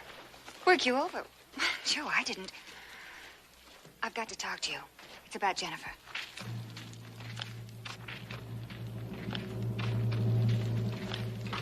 All right, you said you knew something about Jennifer. Please believe me, Joe. I'm trying to help you find your girl. She's somewhere here in the carnival. Oh, we're gonna find her, all right. I've already sent for the sheriff. Please, Joe. Let me do this my way. Don't call in the sheriff. The carnival people are good friends of mine. They'll help. I've already seen the way they help. I'll take the sheriff. But if the sheriff comes, then a lot of innocent people will be hurt. People I love and that are good people that know nothing about this. Well, I'm sorry, I can't help that. Joe, let me... No.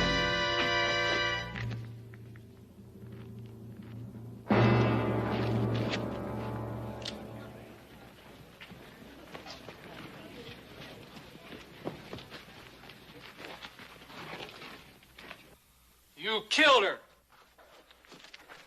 No, no. Hercules, no.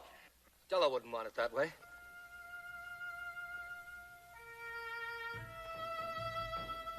Come on. Come on, Hercules. Come on. I'm gonna kill you. No! Come on, fella. All right, quiet. Quiet down, all of you. I'm in charge here.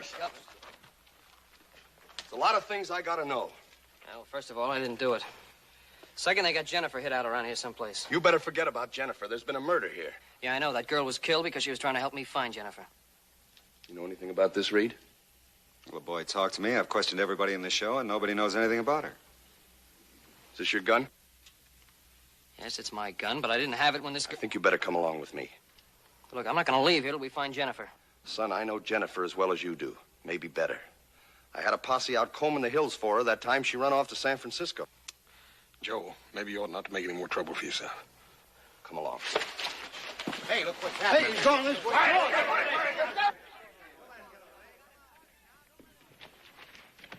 Cartman, in here. I'm trying to help you. In here.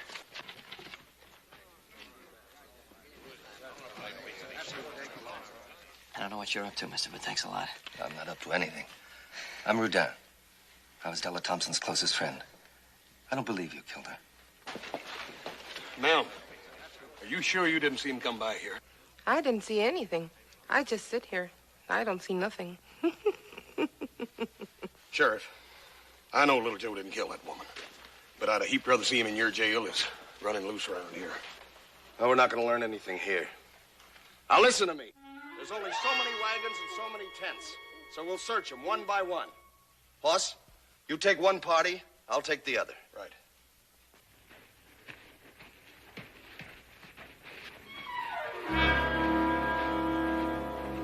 It could be kidnapping. I'm sure Della thought so, too. She was just getting ready to tell me something when she was killed. I believe you, Joe. But I don't know what to do about it. What can you do? Well, we're a funny bunch here. In time, we get to believing our own acts. Maybe I can do a little mind reading.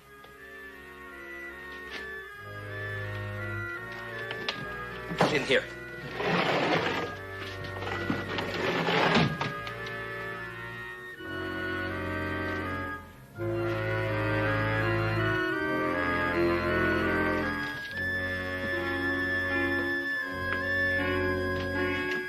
There's no use searching for the girl in here, Hercules.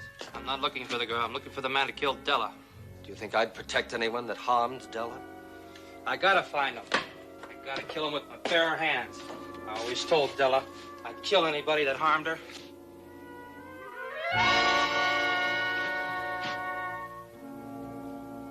I'm your friend, Hercules. Don't you trust me? All I know is Della is dead.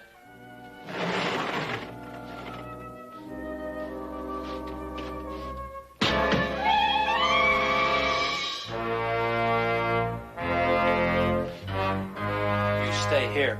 I'm going out back.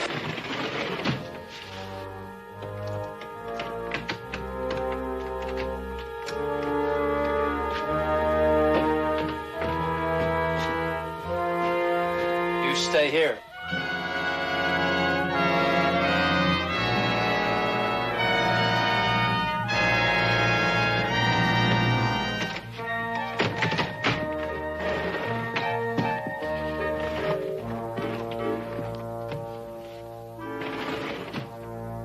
You there, Rodan?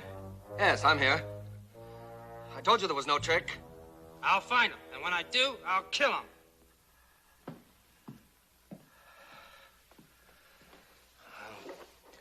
I wish there was some way to convince him you were innocent. Yes, so do I. Oh.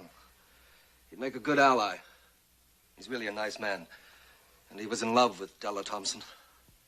Yeah? Well, we're all freaks here. One way or another. Doesn't mean we don't have any heart. Thanks.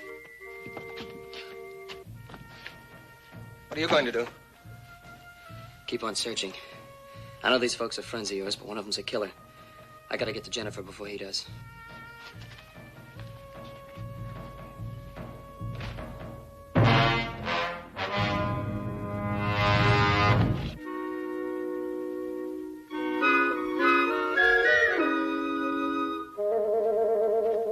Wait, don't make a sound.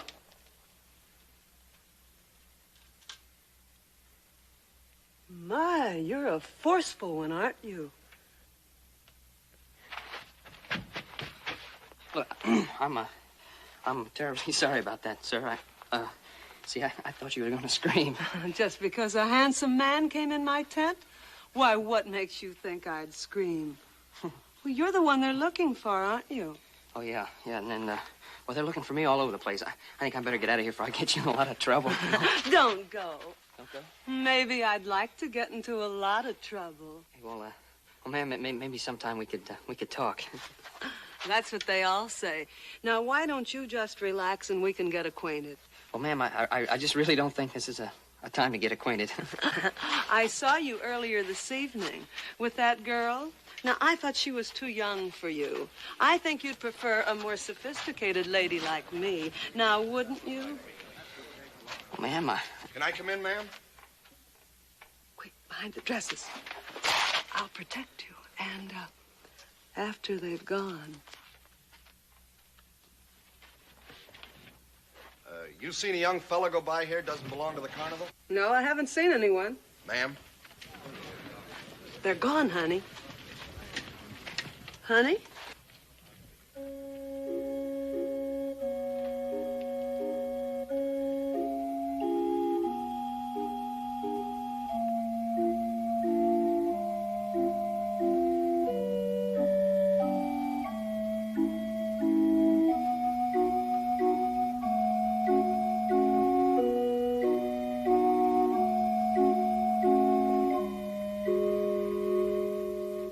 Say, has anybody searched this wagon yet? I'm sure the other party searched it thoroughly.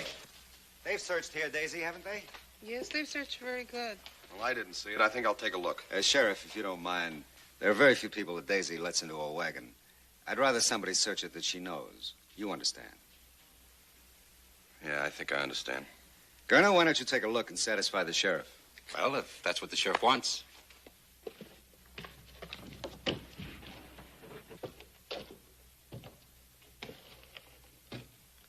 Look in there behind those clothes.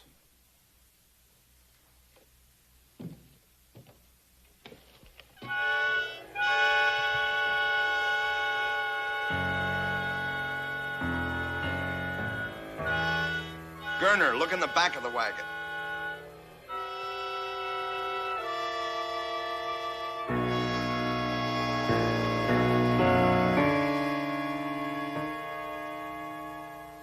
Nobody here, Sheriff.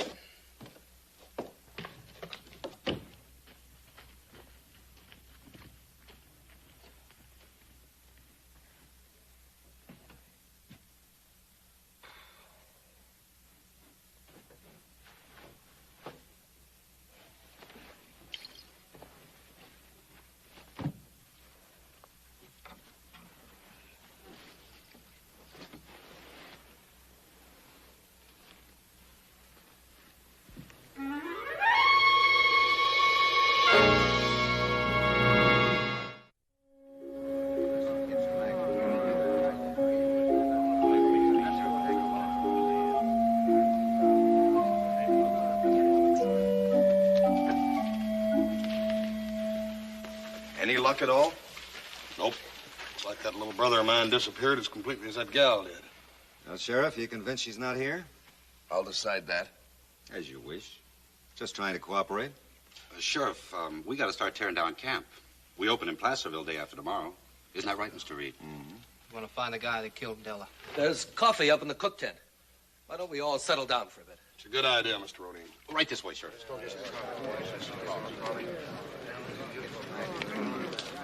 I'd like to talk to you. What about? I think you know.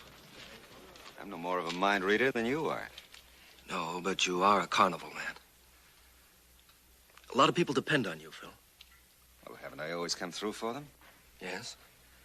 But will you come through for them now? You think I had something to do with that girl's disappearance, don't you?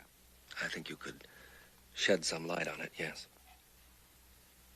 Well, you're wrong. If I am, I'll back you up. But if I'm right, I'll turn your people against you, Phil, and I can do it. Hercules, for one, has always hated you for the way you treated Della.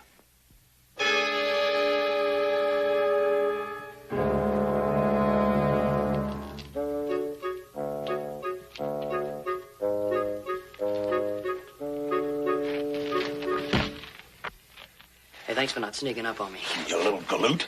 What are you trying to do? I'm still trying to find Jennifer. She's around here someplace, Hoss. Della knew it. That's what she was trying to tell me when she was killed. Now, let's go over it again. Just how much was she able to tell you? Nothing. As though she wanted me to know, and yet she didn't want me to know. I don't know, maybe she was trying to protect someone. Of course. I should have known. Phil Reed. She would want to protect him. Mr. Rudine, if Phil Reed knows something about this that he ain't telling, I'll choke it out of him. Then you'd have the carnival people and the sheriff down on you. I know these people. They got a strange kind of loyalty. Yeah, I can believe that. I couldn't find out a thing from any of them. Hercules is the only one that might turn against Reed. You got any idea how you can convince him to help us? Well, not so long as he's with the others.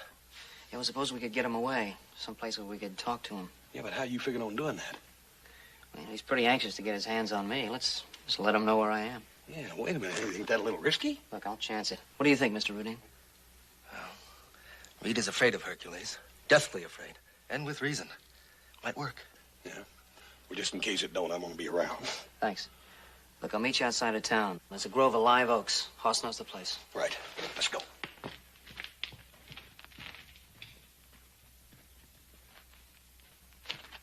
I thought you said there wouldn't be any trouble. There won't be.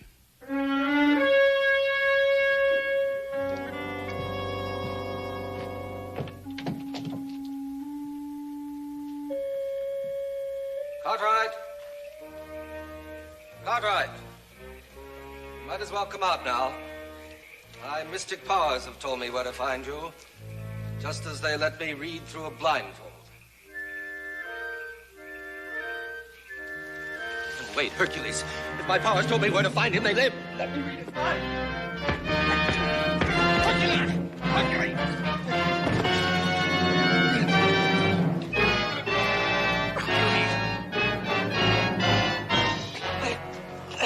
Hercules! Come on! Come on! Joe, I got him in a hammer. Joe, hold him. Yeah. Hercules, listen to me. We don't want to hurt you, but we just want you to know that Joe didn't harm your Della. And if you go chasing after little Joe while the guilty one gets away, you're not showing any love for Della. You're letting her down.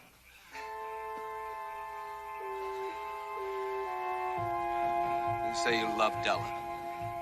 You think you're the only man who loved somebody that didn't love him back. Listen, Hercules. Mr. Reed is the only one who really knows what happened to Della. He used to make Della cry. Remember, Hercules? We want Mr. Reed to tell us what he knows. Will you help us?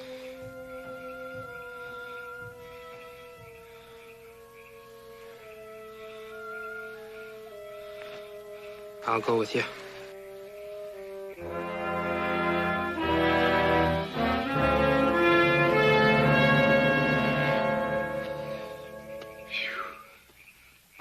Think the sheriff has given up yet? He never did think we had the girl. Didn't I tell you it'd be easy? Oh, think of it, Phil. $1 million. That's what that girl's gonna bring us. Mr. Reed, Garner, I think there's something you ought to know.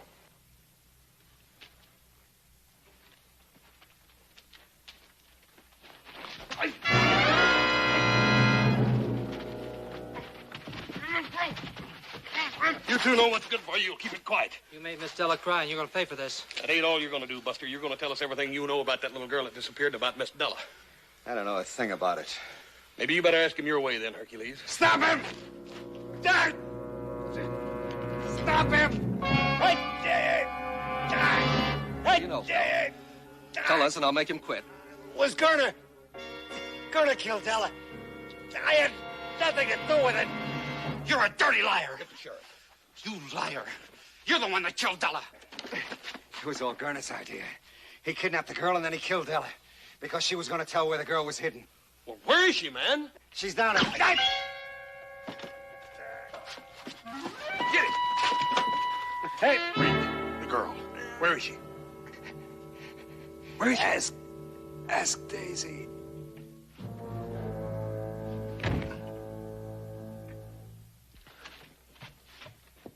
Joe! Sheriff! Joe! Well, young fellow, where you been? You caused us enough trouble. Wait a minute, Sheriff. It was Garner that killed the girl. He just killed Mr. Reed, and he got away, and Hercules is after him. Did you find out anything about Jennifer? Just before Mr. Reed died, he said, ask Daisy. That's the fat lady. Well, let's go. You'd better let me handle this.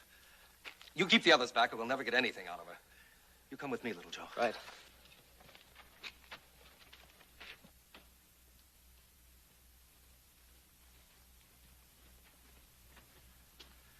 Daisy, I'm your friend. You know that, don't you? Mr. Reed said that you knew something about the girl that disappeared. Can you tell us anything?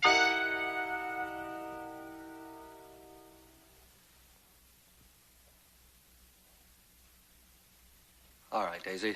Thanks a lot.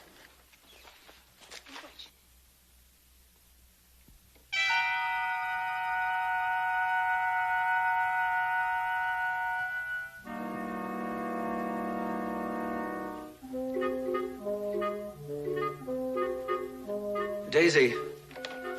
Daisy, are you sure? Are you sure that you can't tell us anything about the girl?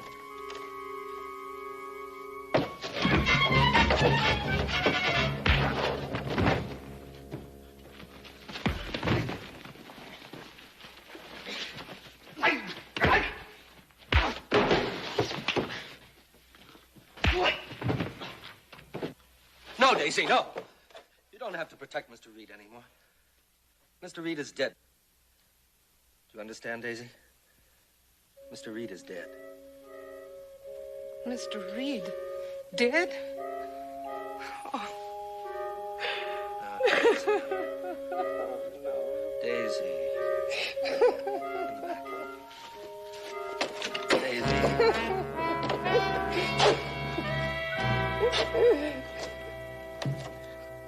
Jennifer, where are you?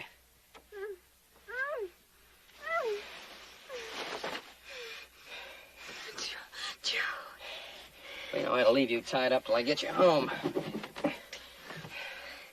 Oh, That's all right. You're okay now. What are we going to do now, Mr. Rodin? We're going on just as usual. It's the only thing we can do.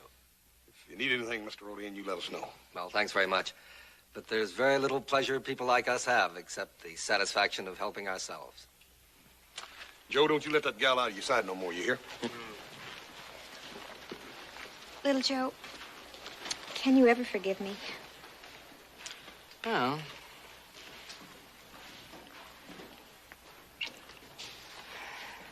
yeah.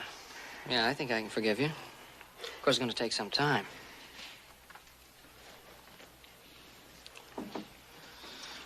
Quite some time.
ফাগুন মাসের আগুন জ্বলা ভরা বসন্ত ঘুমিয়ে থাকা মনটা আমার বড়ই অশান্ত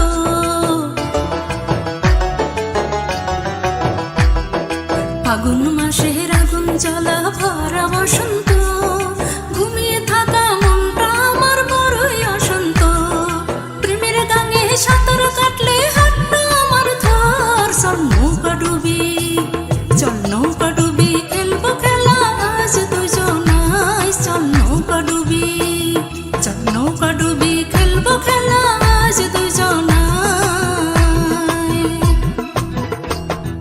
ভালোবাসার পরশ পেয়ে অস্থির আমি গেছি হয়ে ভালোবাসার পরশ পেয়ে অস্থির আমি গেছি হয়ে সারা অঙ্গ জুড়ে আমার এসেছে ফাগুন চল নৌকা ডুবি খেলবো খেলা আজ দুজন